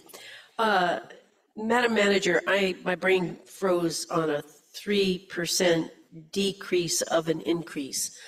I really just can't figure out what that means. Yeah, it's tight. When you repeat it to me, it sounds very confusing. So let's say as we look at utility rate increases without any outside funding, you know, you're looking at a double-digit request from the Utility Advisory Board. So looking at, you know, a request for 12% rate increase over multiple years. So maybe a 12%, a 10%, and 8%. Those are the type of numbers that the UAB is looking at for the increase in rates. And so an investment of $10 million would take a 12% request down to a 9% request. And I'm sorry that I don't have those numbers before you as to what the utility will be requesting, because there's a lot of policy work on the UAB's part to get that to you. And I have asked that they do that off budget cycle because because we already have an increase scheduled for July 1. I really want the Assembly to be able to struggle with a decision on rate increases off budget cycle. So that's the kind of plan, is that we have this rate increase that goes into effect, and then this winter we have time to kind of dig into that. How much will rates increase more deeply? Okay, that did it for me. Thank you. Mr. Kelly and then Mr. Smith. Thank you. I guess when looking at adding more potential debt service, I would be interested in future memos. If it would be possible, Ms. Flick, would you be able to perhaps have the mill rate impact of each proposal included on there? Yeah, so if we want to go to the third part of the memo, really talks about the debt service mill rate. And so what I have done here is made a bunch of assumptions to continue the assumption theme of, of the evening. If you recall at the retreat, you gave us direction to build a budget based on a flat debt service mill rate. And so the budget that I presented assumed calling some debt early to be able to keep that mill rate consistent. I asked Director Flick to kind of mock up a scenario of what a floating debt service mill rate would look like based on traditional, kind of a traditional bond term. And again, there are a lot of assumptions here because, as you know, we can manage our debt very flexibly to achieve a desired debt service mill rate, within reason, of course, right? So one of the assumptions that we made is that 3 of these bonds would be 20-year bonds, and the larger bond here was a 30-year bond. So I am, for the purposes of showing you an exercise, reflect this year doing the public safety communications bond and the utility bond that I've proposed as 20-year bonds. And then I say next year, we're really going to need to look at school infrastructure. We know we have a $40 million request for a Mendenhall River School. We have heard, that the school debt bond reimbursement program, the sunset on that is expiring this year. I've heard musings, though I don't have a lot of solid information, that it may resurrect as a 50-50 split, a 60-40 split. It might stay just like it is, or it might not exist. But let's just assume there's a 50-50 split. A $20 million bond allows us to do that project. The big number in this spreadsheet is the Juneau Douglas North Crossing. I appreciate that whether or not the Assembly is going to decide to put that on the ballot, much less the voters approve it, depends on a lot of process and a lot of work because we don't have an preferred alternative yet. But we are going to need a local match for that, right? We're planning on applying for a pretty hefty $400 million grant for that will require a 20% local match. So for the purposes of this exercise, I said, let's say we borrow that, and we don't need to borrow it all in 1 year because we won't be, so you'll notice that the start year of the bond is later than the year we bring it to the voters, and that's because in order to secure funding, we're going to need to have, like the funders are going to need to know that there's local support for this. Okay, so those are all the set of assumptions that have been made, and you have this graph here that says, with those assumptions, this is how the mill rate would float. And so I think that answers your question of like, and again, you can change that by making a longer bond term. You can change that by calling some earlier, but that's kind of the overall effect of a floating mill rate with those assumptions. Any questions? Mr. Smith. Thanks, Madam Chair. I had a question on the earlier part on the wastewater. And even though I guess I just remember like the Utility Advisory Board asking about like fats, oil, grease stuff. But that's not, did that already taken care of? Or, but anyway, I'm trusting you, of course, that these are their top projects, so maybe. But I just remember fats, oil, greases. It's like congealed in my brain pipes. I'm like so glad that stuck because it's super important. And now you like don't throw any grease down your drain, but probably because of that. You are correct. They have a request for $6 million on the legislative priority list for fats, oils, and grease. I think the reason why, and then I'd ask, okay, is this your number one request? And I think the reason why it's not is because they wanted to kind of geographically spread out some of these improvements, but also the FOG request is meant to be a little bit catchy so that, a perspective as a legislative request with like the Senator Murkowski, it's something you can wrap your brain around. You remembered it for that reason. And so that request was a huge need, but tailored for that specific, more kind of grant audience. Mr. Smith. Just one other question, though. $7 million for a roof just seems very expensive. Like, is it like super structured? I'm just wondering about, anyway, just curious about the cost of a $7 million roof, or what that, anyway. I think, the cost estimates are definitely high level, but I would be happy to bring you back details on that. I think the most important part is we want to start spending to help with our major capital needs at the utility in $10 million chunks. And, it might be a little less, it might be a little more, but that's the objective. I appreciate that question, Mr. Smith, because I think where he's getting at is, I get you got to make a pitch to the legislature. You got to also make a pitch to the voters here. And I think wastewater utility infrastructure should be a priority of our voters, but maybe there's work to do to make it a little more flashier than a $7 million roof. Okay, sorry for the editorial, Ms. Hale. Fog, I love it. And you all know that I have a wastewater background, so it's near and dear to my heart. I just want to comment on this graph, which I think is really helpful, and I really love the different colors. I always love colored graphs, because this will come up when I've been talking to our chair about an opportunity to talk about mill rate reductions. And this will come up in that conversation, because what we have been doing for the last few years is holding the debt service mill rate flat and paying off debt early. And so I just want us to be able to remember that this will come up in that future conversation, because in the past it has fluctuated.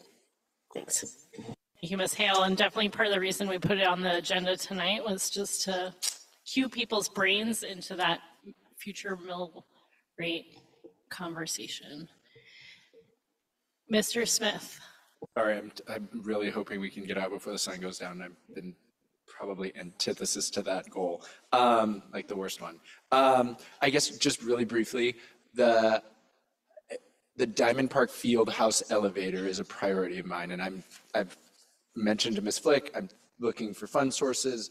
I guess the reason I'm posing that is if we go out for 20 million, whatever, and 11.75 million in bonds, I just know sometimes there's like thresholds for project size. Like if we were to add another $1 million in a separate bond question or in the same or whatever, does that not make sense for $1 million project? Or because the bond package is high enough, there's whatever. That's a great question, Mr. Smith. If the only bond question was $1 million bond, I would advise you that it's not worth the expense of issuing the bond. We do have to ask our bond questions to the voters in appropriate grouping. So like as the two ideas presented in this memo might suggest, you would have ballot initiative 1 that says public safety infrastructure, and a choice number 2, which is wastewater, something catchy, but a wastewater facility set of projects. Then you could add a question 3, which would be the elevator. And we could, and to Ms. Hale's point, this graph is interesting. It just assumes straight lining payments over a number of years. But the debt could be structured such that it met any objective. And we could issue that extra $1 million in with the public safety. But what it does is it ties that asset to then the life of the radio system. So we just have to be careful in how we commingle the money and how we issue the bonds together. Can it be done? Absolutely. For $1 million, I don't know if it's worth it, but certainly it could be added.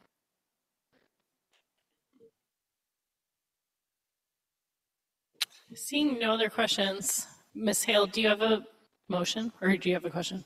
I do have a motion if we're ready. I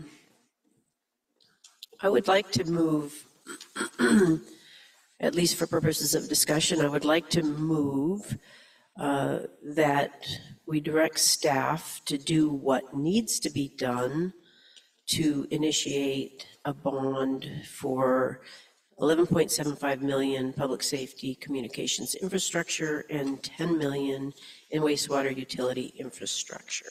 And I ask for unanimous consent. Mr. Smith and then Ms. Hughes Candies. I don't disagree with these projects. I guess I might actually just disagree in that for me, especially for me as an assembly member, when I see something that says, I guess I should just be ready for any course of action at any assembly meeting, but when the recommendation is just informational only, I guess I don't disagree with you, but I guess I'm just kind of like, I feel like I can, anyway. We had that conversation earlier, and I apologize that we weren't quite, Ms. Hale and I said, do we think the body is ready? The body might be ready to move forward in the process, which would be drafting an ordinance that would come back to us. And so certainly we don't have to do that today, but if this body is ready to, we might as well. So I apologize if that wasn't clear in the memo. I'm looking at my other assembly members, and if everyone feels fine, I'm happy to roll too. I just want to make sure, I don't want anyone to feel caught off guard or anything. Ms. Hughes Candies. Thanks, Madam Chair, and thanks. I think Mr. Smith spoke a little bit too. These amounts, these projects, I think I feel good with. My question would just be a clarification on when we would, what the process would be, when we'd expect to see it. And I think those answers might make me feel comfortable enough to say, yeah, go draft something. But I'd love to hear what that would look like. Yeah, so my intention would be to bring a ordinance to you at the June 17th regular assembly meeting. I'd anticipated that if you needed more discussion between now and then, that would give time to kind of make my recommendation not just informational. So certainly with that direction, really gives staff time to draft you something and bring it back for additional discussion, or you could wait, but I would like to introduce something no later than June 17th to give you one additional public hearing on that topic. Thank you. And just a note, part of my reasoning was we don't have a lot of AFCs that aren't focused on the budget between now and then. And so I'm hesitant to put this on another AFC agenda. But certainly if more discussion before it gets introduced is needed, we can do that. Mr. Brayson. Thank you, Madam Chair.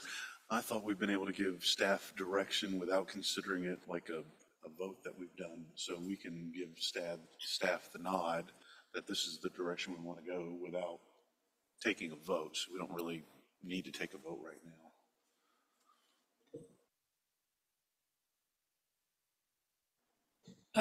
Mr. Smith. Thank you, Madam Chair.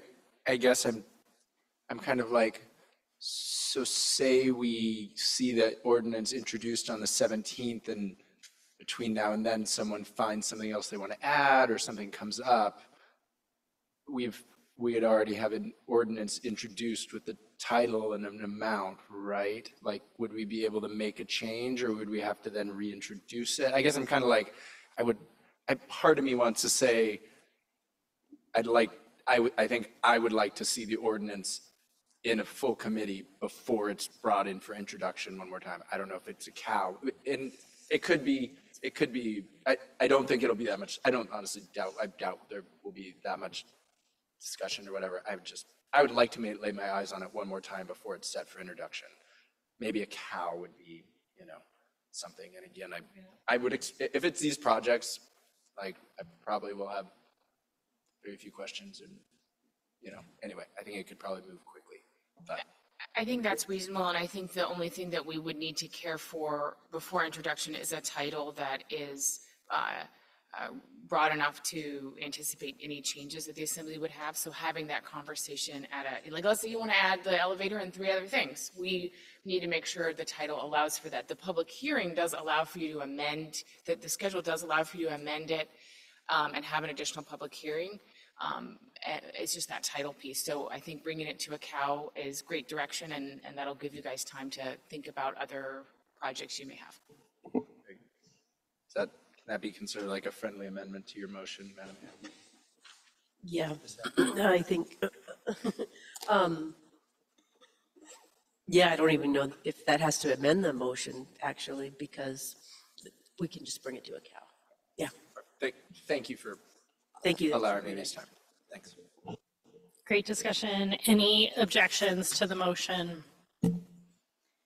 Seeing none, that is so moved.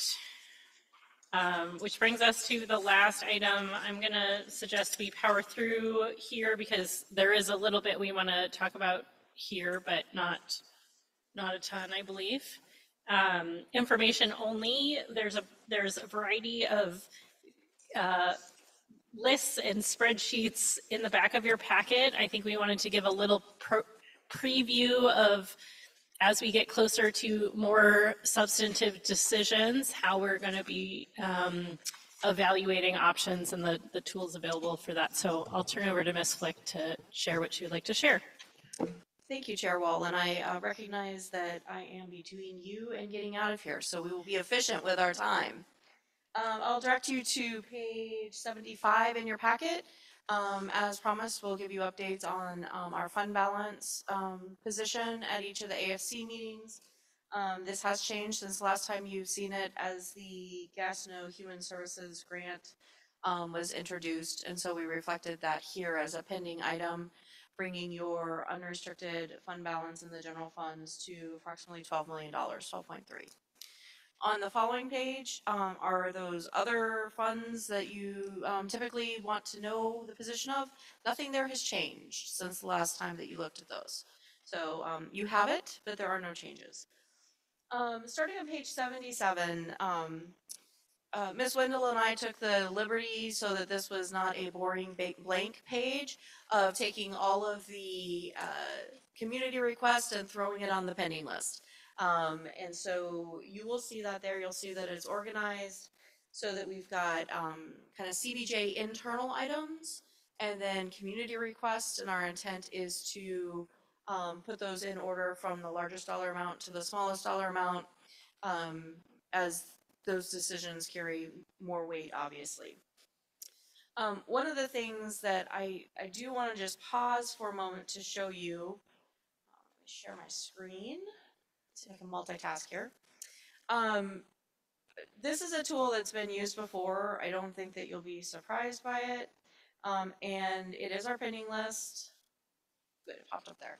I have inserted a row. Okay. I've inserted a row and made it bright yellow just because I want to show you kind of how this works together in completely and totally 100% hypothetical. You are not making decisions. None of this is real, but we got to see how the tool works by making things up. Okay, so that's my declaration for that. So on this pending list, you'll see, these are all projects that you've looked at. The JADC Choose Juneau, the Travel Juneau Visitor Count Research. So we'll be adding the $50,000 of additional research into the Eagle Crest as something on here. So we give things a name. So let me just, for the sake of an example, let's say one of the things you want to consider and you want to understand the mill rate impact. Maybe, hypothetically, there's a desire to say, those 3 buildings we got as a surprise gift, maybe operating those for fiscal year 25 is really one-time in nature, because we want to figure out how to use those and then get them in a better situation where they're operational. So let's just say we've got 3 buildings, and we decide, you vote that you want to call it one time, so that means the mill rate, or the recurring amount, goes down by $1 million. So I just put a negative $1 million in there. I can make this a little bit bigger. Would that be good? You're all moving. I can read my audience here. All right. I'm going to just hide a couple rows here, if you don't mind. They're important, but for purpose of the discussion. So if we were to reduce something out of the manager's budget that was recurring in nature, so if I took $1 million out and said, hey, we're going to call that one time, it would reduce the mill rate by 0.15. And this whole list here of equivalent mill rate, for instance, the Thunder Mountain Bike Park is one time, so it doesn't have a mill rate impact. If we scroll down to the bottom, we can get a summary. Our current mill rate in the proposed budget, 10.32 plus whatever the difference is amongst all of them would drop the mill rate to 10.23.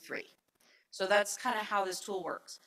Conversely, if you wanted to, let's just take Alaska Heat Smart. They talked today, right? Heat Smart, one word? Okay. Let's say, really instead of giving them one-time money, we want to give them $222,000 a year and we want to call it operating. Well, that's a 0.03 increase to the mill rate. So that would take your mill rate then from 10.32 to 10.42.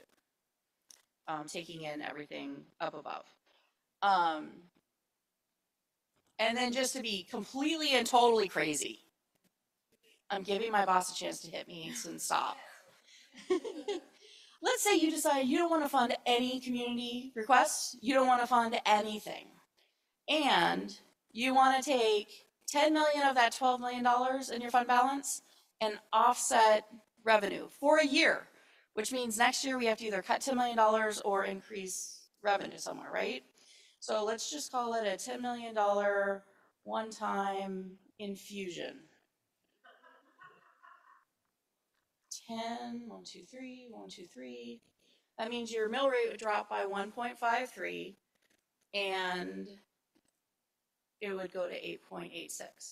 So you can see from these completely fantastical examples, this is basically what we'll be doing as you work through the pending list, clarifying if something is operational or non-operational is really important because it's going to calculate a mill rate equivalent or not. And at the end of the day, this is calculating the impact on the area-wide portion of your mill rate. So it assumes that you're staying at the 1.2 debt service. If that's a choice that you decide to change, then we'll make that adjustment in the debt service mill rate. This assumes items that will affect your area-wide mill rate. Any questions on just, we wanted to plant the seed so when we pull it out next week and start using it, you can ask some of those hypotheticals. Well, what if we did this? What if we did that? And you can see the impact to the mill rate. Yes. Ms. Hale. Can you, because it is so hard to see, I mean, even it was great that you increased it, but it's still hard to see. Can you send this to us to play with? Or is that too scary? It's incredibly scary, but I am happy to send it to you. I will tell you that there's some things you got to do to make it work. So like if I take the word recurring out of here, it doesn't calculate a mill rate. Okay. So just know we're happy to share. There's nothing super secret about it, but just know that you might need to just spend some time loving Excel. Or and we we're might here to break it. support you. But then we can. And yes, you have my phone number. You can call. Okay. Thank you. Thank you. I guess first I just wanted to say thank you. This is kind of exactly what I'm looking for. So thanks for getting this. And if you're going to send it to Ms. Hale, I would also appreciate If we're going to share it, we will share it with all of you. Thank you.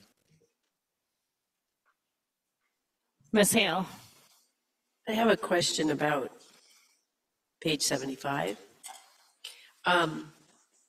So early on in the budget process, the manager was talking about keeping $9 million in reserve, and then which we could think of almost as being added to the restricted fund, but it's not. And then having an unrestricted fund balance that we can use for community requests. So this 12 million updated number in the bottom of the left column, is the 9 million already taken out, or does that include the 9 million? Good question, Ms. Hale. The 12 million is your unrestricted fund balance. And so the decision that you'll need to make as a body is how much do you want to keep as a fund balance so that you can do things during the year. Recommendations in the past have been that it's from $6 to $9 million. And so if you were to, let's assume you felt like 9 million was an appropriate amount that you needed to keep so you could fund things through the year, then you would only have 3 million of that 12 million to spend. That's sobering. Thank you. Just on that topic, because you reminded me of that meeting, we are also about how shy are we in our restricted budget reserve from the resolution policy target? So we're $9 to $10 million short according to our current resolution, which bases our restricted budget reserve on revenue. Which includes how much out in loans, or loans out of the restricted budget reserve. How much is that at the moment? Right now, loans out of the restricted budget reserve are $4 million. The school district has not drawn that 4 million yet, but that is the amount that was approved via ordinance. Ms. Hughes-Candies. Thank you, Madam Chair. So you just reiterate what you just said. My pen is out. That was a really good thing to highlight. So the restricted one is short by the current resolution by roughly 10 million. Roughly 10 million. And of the 12, what was the 9 number you just said? Or what was the number you just said a second ago? So there's been a historical advice to have you guys keep between $6 and $9 million available for your use throughout the year. So not spend it down to zero. And so that would give you between, if you wanted to keep 6 million, that would give you about 6 million that you could appropriate. If you wanted to keep 9 million, that'd only give you roughly 3. Perfect. Thank you. I just want to highlight that the restricted budget reserve has a resolution policy behind it. The $6 to $9 million advice is strictly, has come up at previous meetings. I've gotten a little bit hammered for making that like it's a policy statement. So I just want to be clear that the body hasn't made a formal policy on what you want to have on hand throughout the year. Ms. Hale. Thank you, Madam Chair, and I appreciate your kind of calling that out, that we haven't made an official policy statement.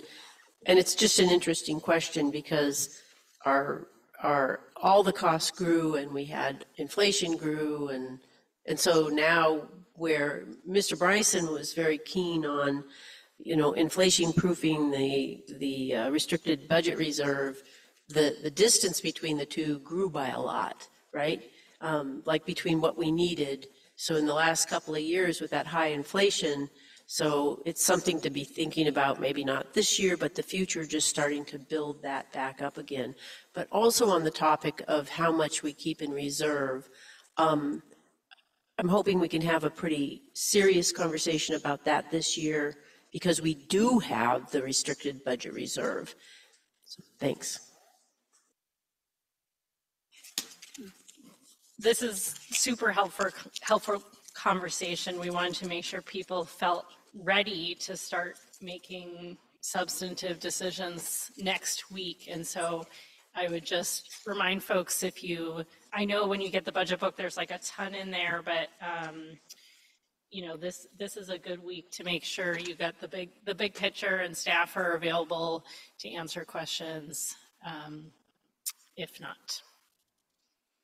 And I'll also say on our calendar, we are trying to move efficiently through this list, and we have some dates in there that we're hoping to not meet, but certainly if we need to meet, we can meet. So we will take the time we need to make the right decisions and respect everybody's time at the same time. So that's my goal.